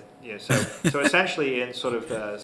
All right, so yeah, he talks about the predictability, and you guys know that actually there are some benefits to them doing things in space. This is way back when there was concerns about frame rates and latency and things like that. There are still concerns about that with certain aspects of the game, particularly as we move this game into moving from multiple servers or shards or whatever you want to call them to this global, everybody being in instances, and they're not, what's going to be the impact of, particularly for things that where speed is an issue in sync, such as dogfighting, FPS. They've got a huge hurdle to still get over with that, but it's something that they've got to work on. I'm not going to worry about it because it's their problem and they'll have to figure it out, but we'll see how that goes. All right, we got through episodes 1 and 2, and this week we went back to 1 and 2 just in case you weren't here earlier, because we missed them earlier because they weren't in numerical order. I started at the bottom, and at the bottom it started with episode 3. So we did 3, 4, and 5, and then last week we did 6, 7, and 8, and so we just did 1 and 2. So we're going to do 9. And that one's 20 minutes long. It's a little longer, but I'm going to try and chop it down so we can get it done no later than a quarter after the hour. That's kind of what my target's going to be. So thank you guys for being here, by the way. Appreciate you guys. I am looking at the chat. Kai's kind of calmed down with making me laugh. So we're going to go to this last one on episode, this is episode 9. Yeah, there we go.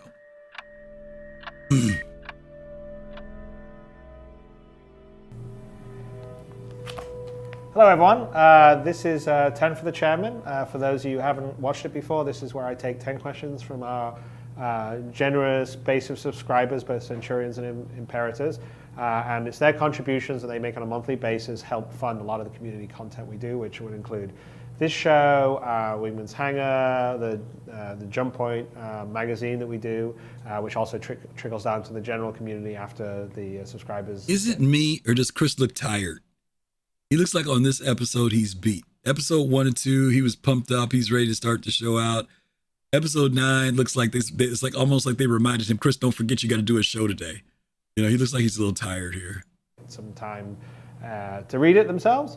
And actually a bunch of other stuff that we're planning to do in terms of community communication. So thank you to subscribers for enabling all this. And I'm going to, I'll answer 10 questions that are posed every week that people want to know the hard answers to from the man on top, which I guess is me. So anyway, and I just thought kind of fun. This is a book called Space Wreck that David Hobbins, who's one of our incredibly talented concept artists.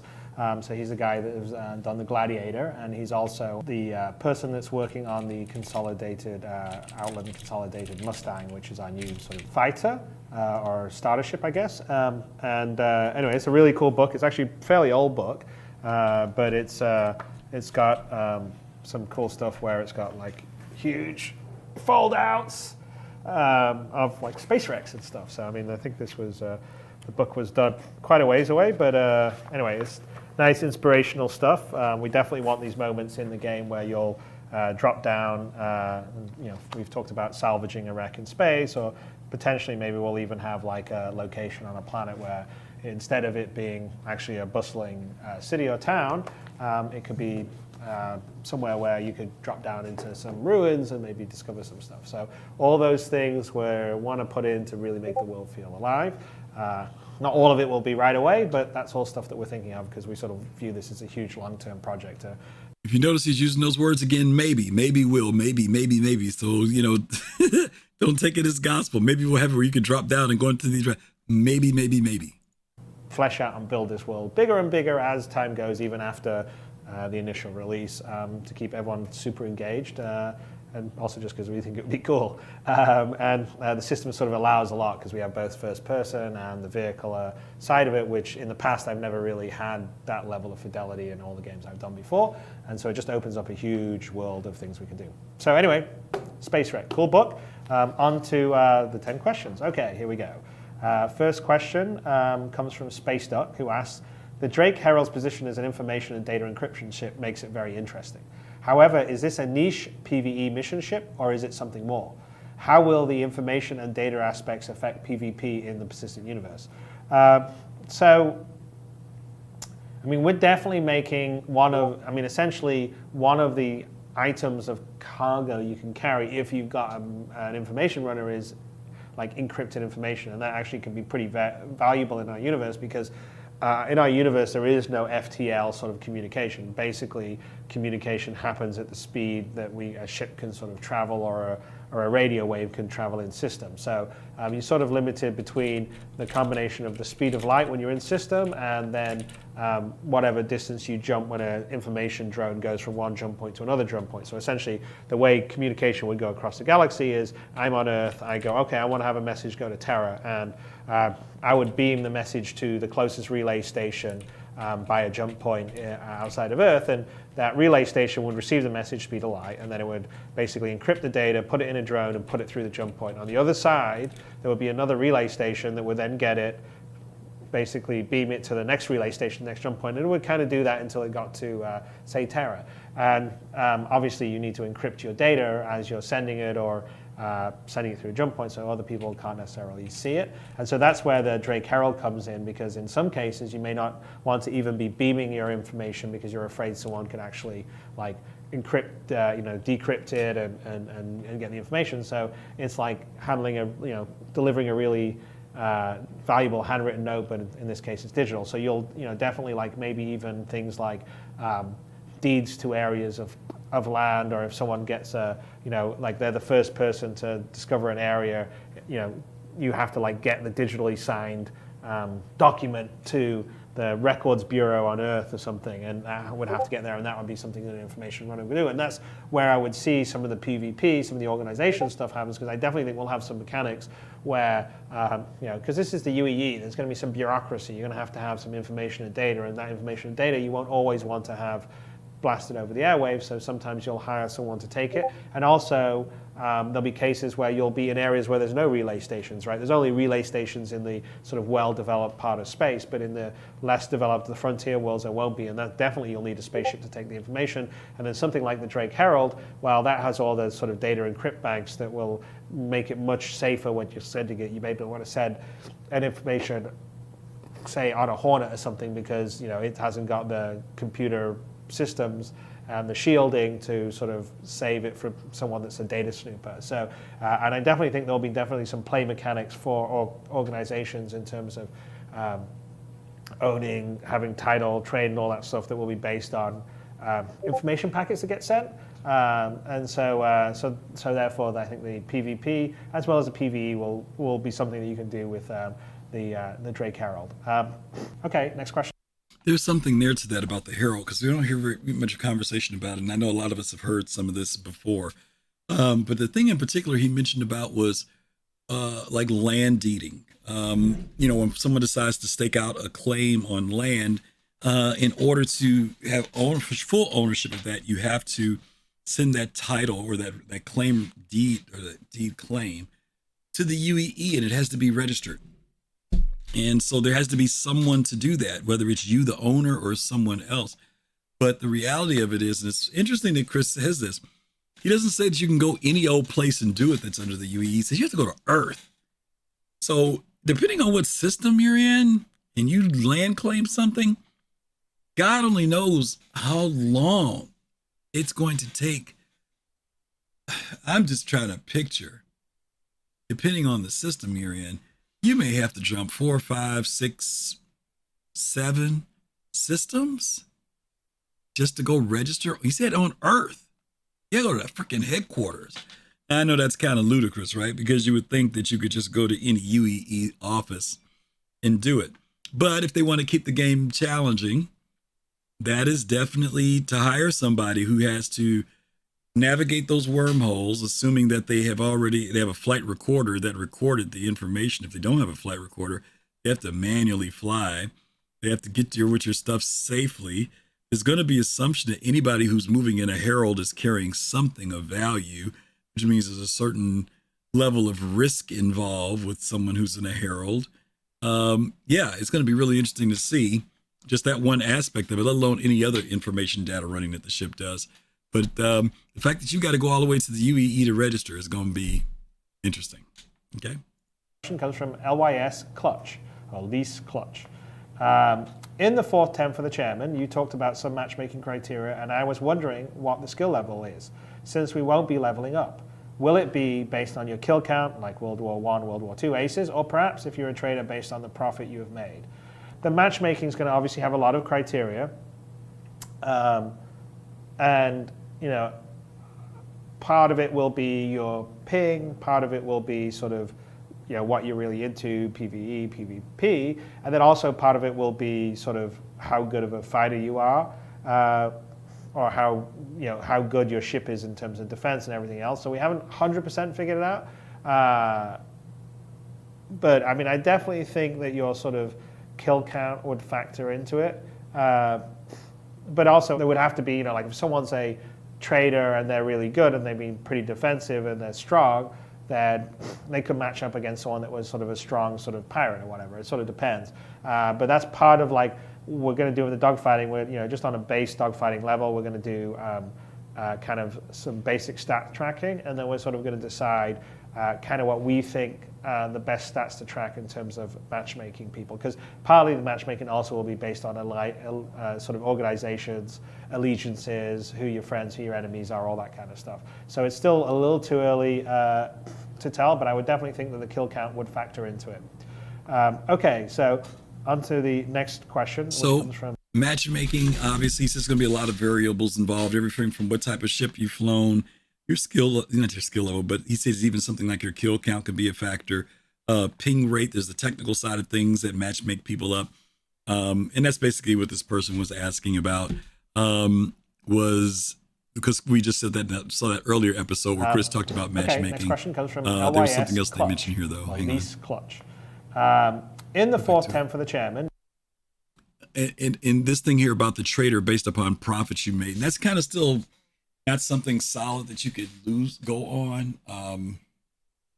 So I don't know. We'll have to see. And again, matchmaking back then was based around Arena Commander more than anything else.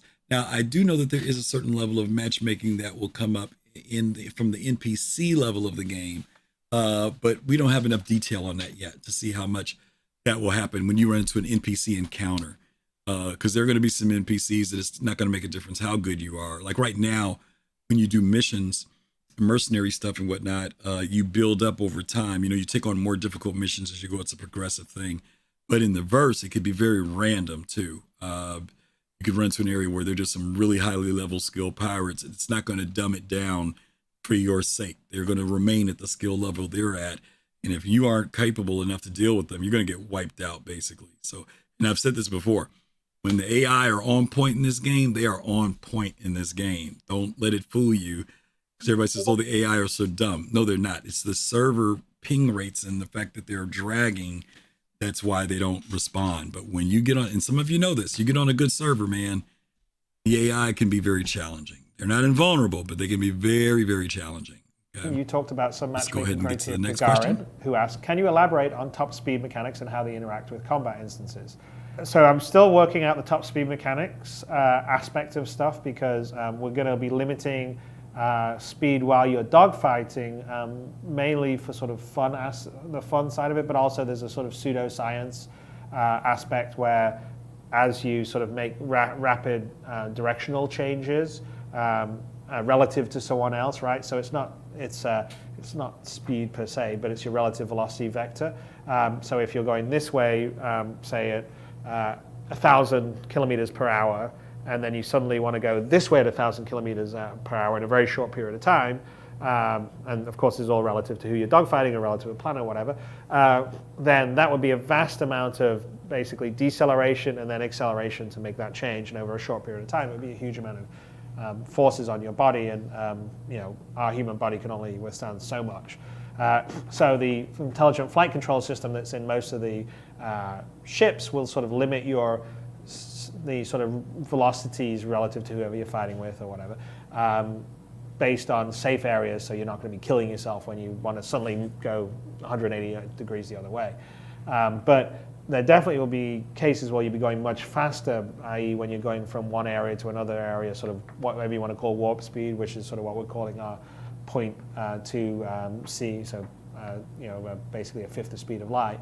And in that case, you basically would be just accelerating up to that speed and then decelerating over a period of time. And kind of our fiction in our world is one of the reasons why you always drop out of warp whenever you become near other ships or you become near celestial bodies, is because at that level of speed, you actually can't really deviate your like trajectory too much over a short period of time without creating a huge amount of force on your body.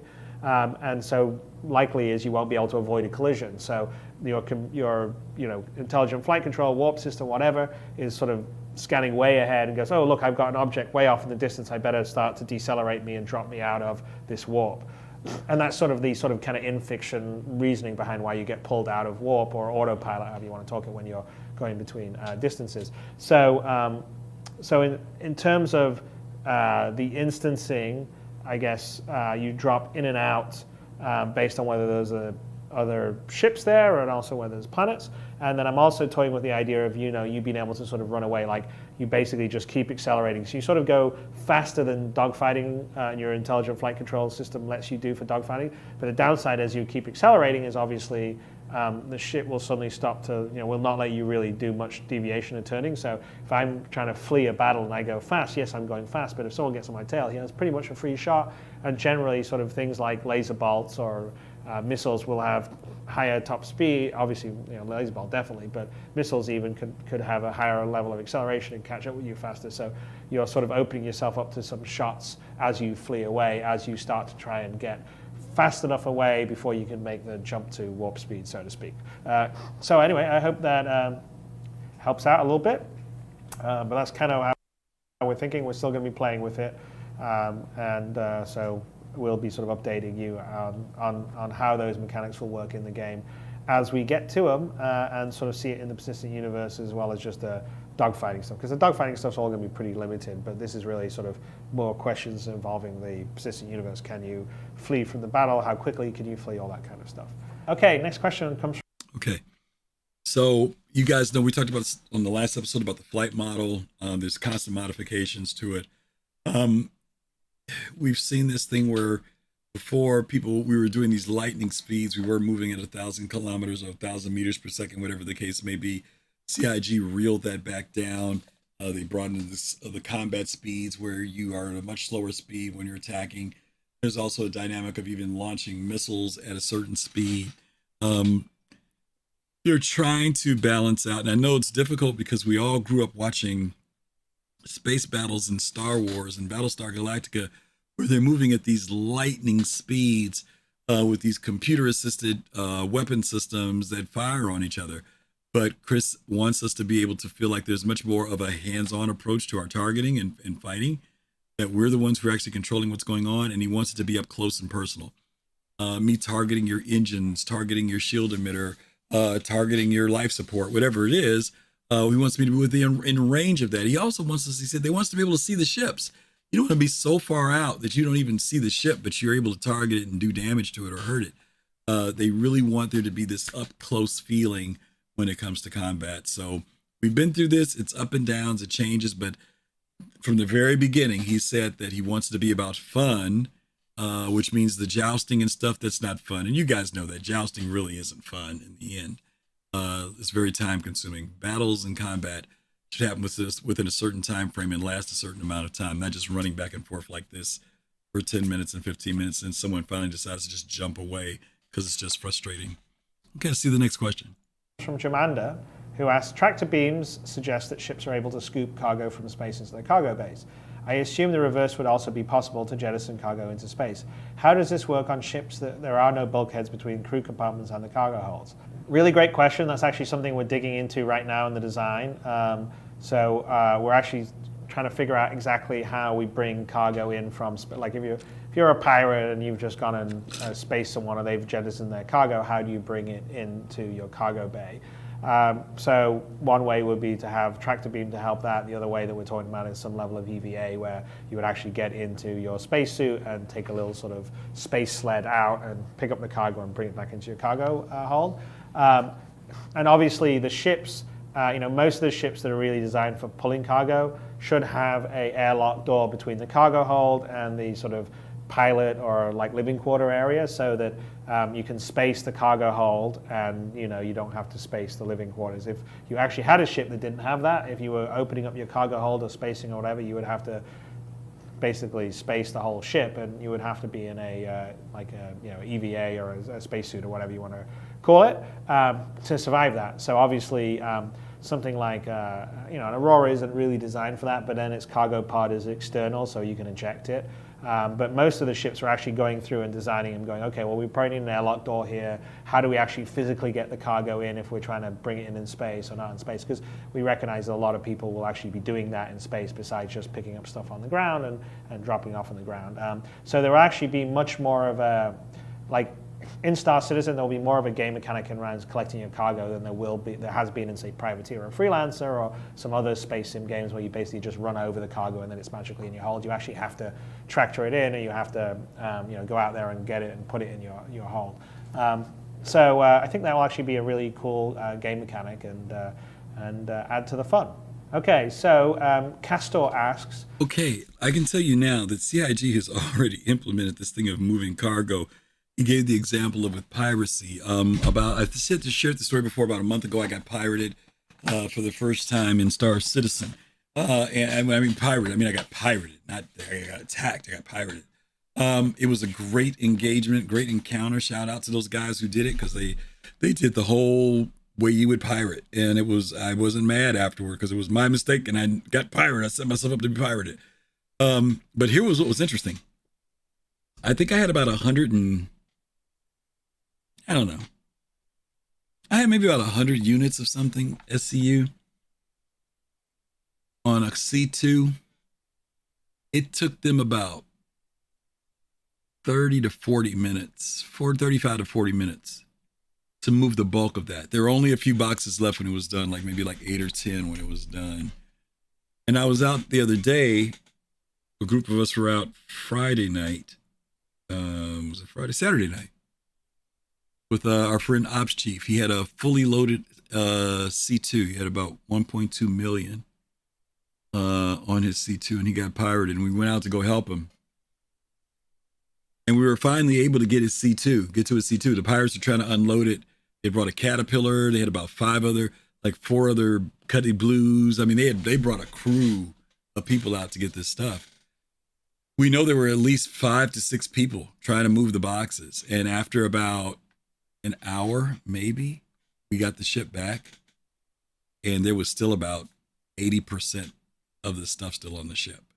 It was taking a while to offload.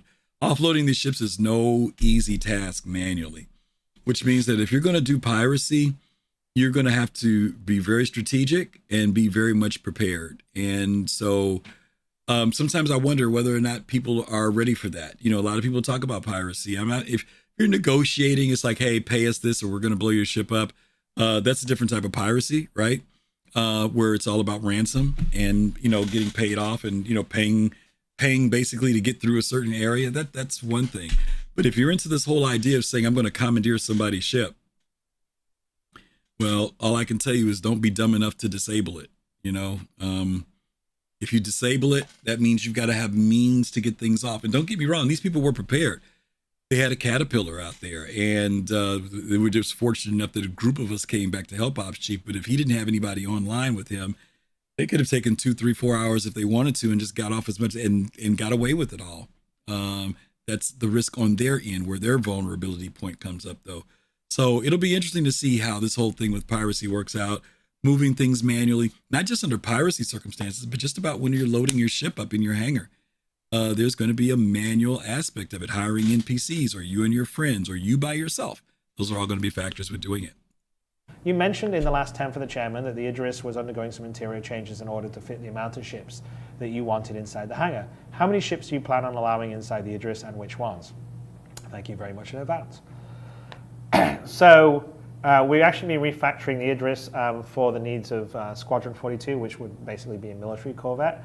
So we've done a whole bunch of work on the interiors. So it has an armory, it has a med bay, briefing room. So it's actually going to be pretty cool. It's actually, we've sort of expanded it more than we were conceiving because of the needs of Squadron 42. So I think the Corvette owners are going to be very happy when they finally get their hands on one, although it's taking a while because it's a big ship and it's the first one we're building the full insides out properly, which we didn't even do on the Bengal carrier when I was first doing the prototype. We did the bridge on that and the landing deck and the exterior, but we didn't do all the interior rooms and corridors. So we're doing that on the Corvette, but the default equipment or the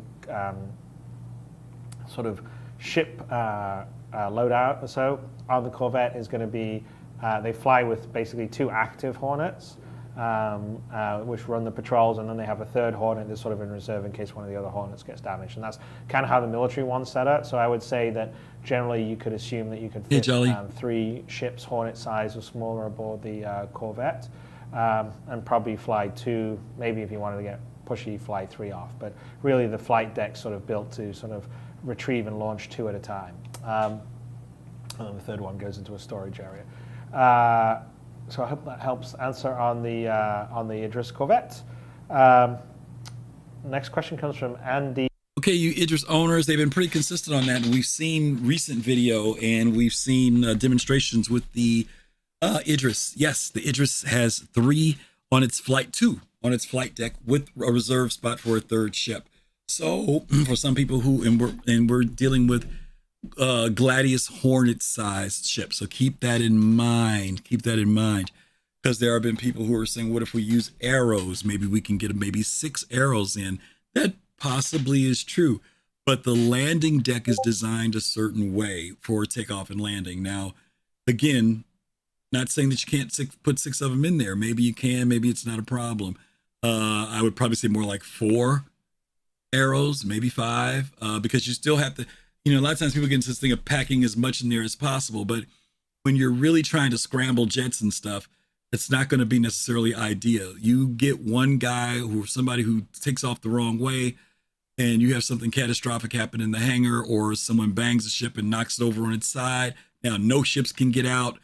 A lot of factors involved. So we don't really know. So I would just say for right now, go with what you know. 3 Hornet-sized, Gladius-sized ships with probably no problem. Anything smaller, Buccaneers, things like that. Maybe you can get a few more in there. But just something to know that they've been pretty straightforward on that one. Let's get our next question here.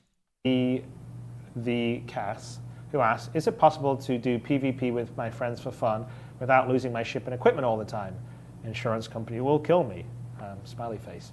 Like a simulator. Well, yes, it is. I mean, that is exactly what the sort of simulator arena mode is going to be. The dogfighting module that we are going to be releasing a little later on this year is exactly that. I mean, that is the precursor to the final arena mode that will happen in the game that will allow you and your friends to practice against bots, have competitions in a much more sort of arena respawn model than the full persistent universe, which has real consequences for losing your ship, but also real sort of upsides and benefits. Because if you want to make money in the universe and build an empire or even buy a new ship or whatever, you've got to be flying real missions where you're going to earn real money, because you won't necessarily be able to do that in the arena mode, with the exception of we're going to have sort of a pro sports level of it, but I'm sure there'll be a lot of competition, and that really won't be where most people will be able to earn money. You'll have to do it in the persistent universe. But the simulator/arena mode is where you would practice basically before you go out into the big, scary, wide world of nasty NPCs or nasty other players. Okay, next question comes from Actua73. Okay, so we already know that Arena Commander is going to be the place where you get to play with your friends without the repercussions of going to prison or losing all your stuff. But even more, those modules that we talked about earlier, the pods, it's also going to be how your training takes place for yourself, training for your org members, places where your org members can practice, stuff like that, without the repercussions of getting a crime stat, losing their stuff, having to take off from this place and meet up here. All that stuff is going to happen within Arena Commander and the new module thing that they're setting up. Who asks, will we be seeing an integrated bug report feedback system as we get into more and bigger testing? I definitely think we will be able to. We use Jira for our internal stuff, and ultimately we may have some version of that will be exposed to the public. The only problem you have, if you have 200,000 people playing, you can completely overwhelm the system and overwhelm anyone who's managing that data, because you have to sort of go through and make sure that, is this bug a dupe of another bug, and sometimes too much information is not helpful in that sort of case. So we haven't 100% figured that out, but we definitely, I think long term, will build in definitely sort of some automated logging, send information to us kind of setup. But in the initially sort of the dogfight, that won't be in there, but I would see it later on down the line. So I'd stay tuned for more of an answer on that. Next question. Okay, next question comes from Actua73, who asks, will we be seeing an integrated bug report feedback system as we get into more? This has been interesting because this has kind of morphed into a lot of different things. I wish that this was more integrated into the game, where when you're playing the game, something happens, you can submit your bug report right then within the game, not having to log out. Because doing tickets and stuff I think it would make people more incentivized to push out a ticket right when it happens. Bug happens, 30K happens. And I know sometimes that little message thing will pop up where you could put something in, but that's on a 30K. But I'm talking about, I wish there was some button that you could hit that basically says, I need to submit a bug report while I'm in it right then and there. I can screenshot it. I can bring this thing up. This is the bug. Boom. Attach my screenshot and send it out. That's what I wish could happen. And I know that probably takes some work to do. Because the idea of that, I've got to log out of the game, or I've got to alt tab, jump out, bring up the website, log in, go to the circuit place, see if there's anybody else who's written that report. Well, you need to be able to do that anyway. And then write the report up. And then I get to go back to the game. For some people, that's a lot of steps. And it is a lot of steps. So I wish there was something that was much more integrated into the game for bug reporting. More and bigger testing. Into that one. who asks, my question is, how will Star Citizen address such a situation where you have but a stick of bubble gum and a prayer holding your ship together and communications have been shot to pieces? Will we be able to attempt a manual landing, or will we have to put our faith in our escape pods?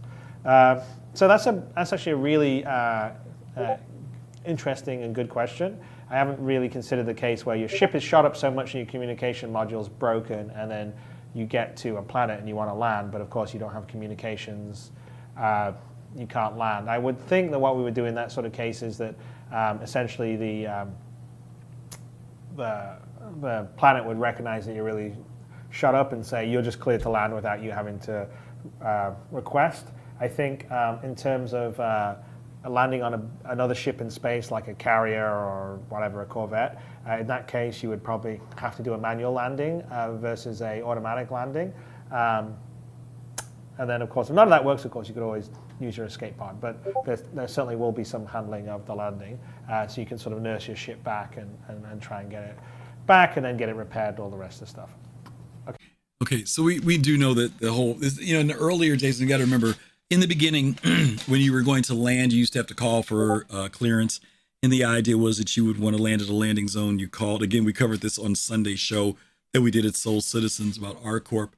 In the demonstration, you saw that you basically arrived at the planet. You called for a landing permission, and then you basically sat back and they would bring you in computer-wise, and you just, basically they landed you. And they're saying if your ship was all jacked up, you have no way to communicate. How do you do that? But now we do know that now there is full manual capability in the game. So if you get shot up, that's the answer, right? You just got to figure out how to get in there and land. The whole automated landing thing is not going to help you. Will auto land still work? Maybe when you get close enough to the pad or wherever you're landing. But in the meantime, manual landing is in your hands, okay? Okay, so next question comes from Manic. Will the death of a spaceman always be the final destination for our pilots? Or will we be able to, say, retire them and perhaps have them populate the universe, maybe as a grizzled old pilot lurking in the backseat of a bar, and the weathered mechanic cobbling ships back together in the seedy side of the spaceport, or the battle-scarred former pirate threatening farm boys and old Jedi and cantinas? That's a great idea and a great thought. Theory, we were actually just having a design debate earlier today, because we were sort of drilling down on some more of the sort of death mechanics in the persistent universe, and we were sort of mentioning the fact that it would be kind of cool that towards the end of your character's life, you could essentially retire your character rather than just have them sort of die in the field, so to speak. Haven't really figured out what that would mean in terms of them getting retired. Whether they would actually exist as a persistent NPC, or they would maybe just exist in your own worldview, or not at all, but you would just know that they've retired, and I don't know, you would get an email once in a while that say drinking pina coladas on the beach. But this is a great idea. I don't know how easy it would be to work, but I mean, I guess you could always have a couple of NPC slots on a planet, and they're open to be populated by ex-player characters now operating as NPCs, which would be kind of cool, because you would just basically take over the name and you would see them there and they'd be just going about their daily lives. So good suggestion. I'll think about that. You never know. It could happen.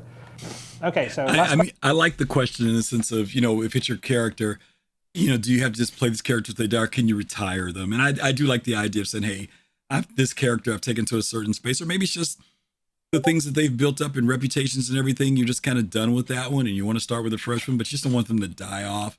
Find some way that you could retire that character. I don't know about retiring them into the game as an NPC. That's a bit much. I wouldn't want my grandpa sitting around staring at me all the time. So I don't know. They'll see where they go with that. But it was an interesting question. Let's see what this next one. This might be the last one, or second to the last one. Question comes from Dragonfire Maulus, who asked, several months ago, Chris comment about looking into the possibility of making an official SC gamepad or HOTAS. Is there any further word on if this is going to happen? Yeah, I mean, we ran a poll on having the do you want a HOTAS or official Star Citizen controller? Was there a particular manufacturer you liked? And so that poll was really part of that initiative. So we are sort of moving forward with long-term plans for that. I mean, it won't be anything that will be happening before the dogfighting module, but I think you could sort of see us making some announcements after the dogfighting module. But yeah, long term, we definitely want to do that. We've been talking to the various peripheral manufacturers, and quite a lot of them are keen to do stuff with us about making some sort of Star Citizen themed controllers, and also have, a HOTAS that is specifically sort of configured to work really well with Star Citizen. So you have all the, we map all the keys and all the buttons and the joysticks to everything that's happening in the cockpit. It includes sort of being able to have an analog look around, like say on a hat and stuff like that. So we're definitely working on that, and that'll be pretty cool. I mean, we enjoy our like official Star Citizen game pads and T-shirts and hoodies, and we definitely want our own official joystick and mouse and all that kind of stuff. So there you are. That's another episode of 10 for the Chairman.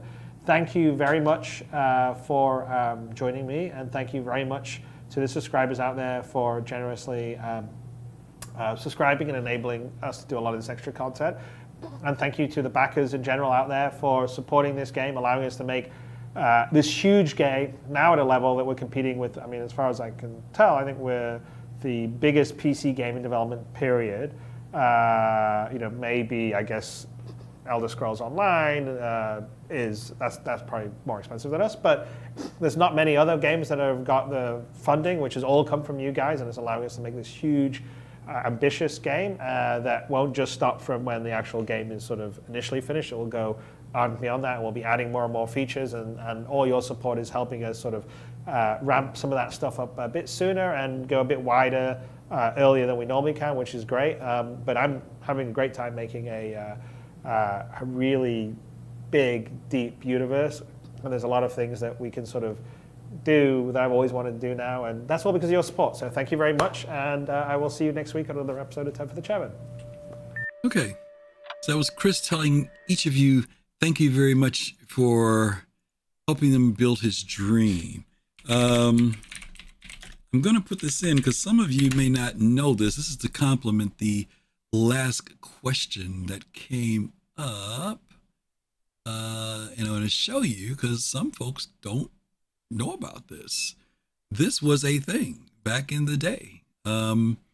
This was actually showed, it was a Gamescom or CitizenCon. I can't remember. And we're going to update you on the joysticks. I'm going to bring Carl Jones up, who's our you guys remember this? Anybody remember this head of business development, because he's been working directly with SciTech, and he's a British national.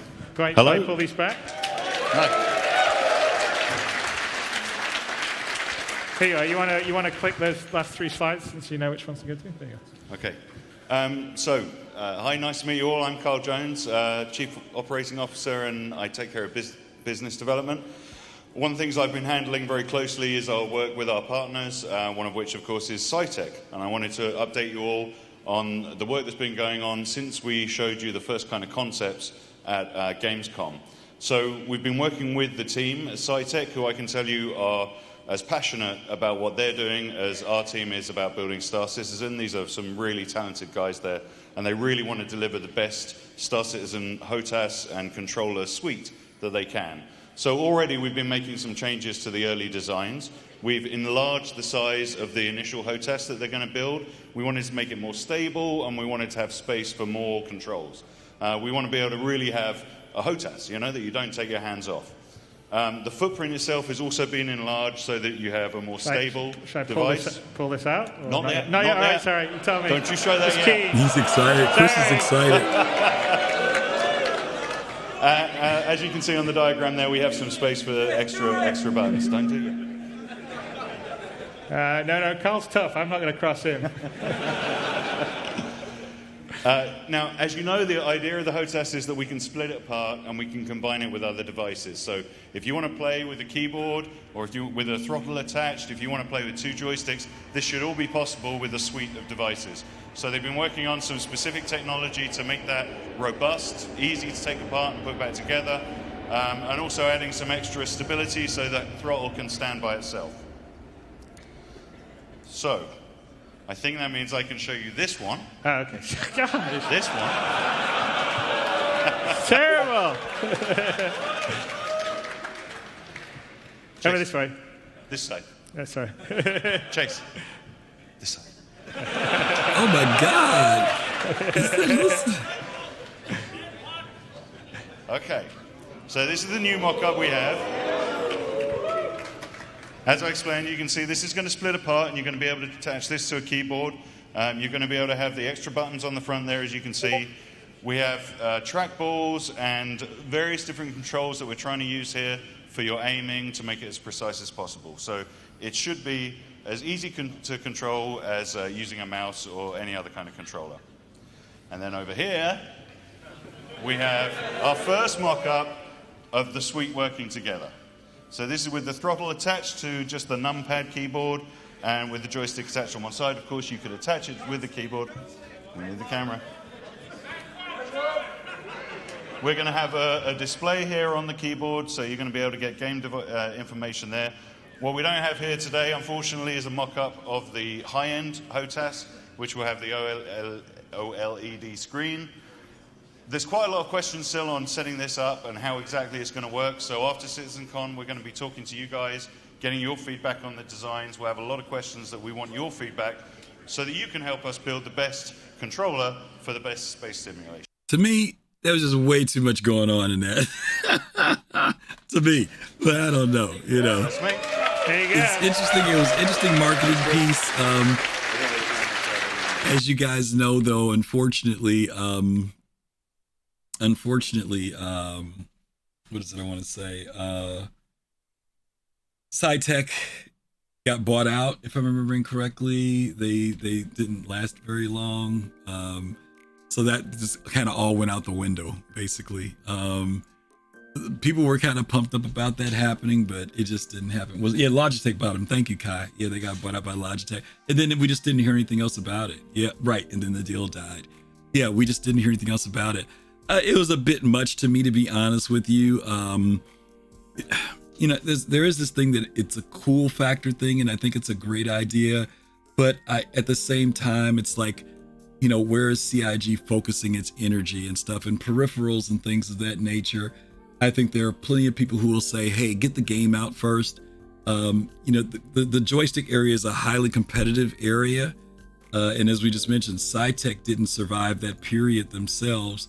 So it's tough to be able to, I don't know why that always says it. It's tough to get into that industry anyway. It was a good idea. I will say that I like the idea, but ultimately, nah, can't do it.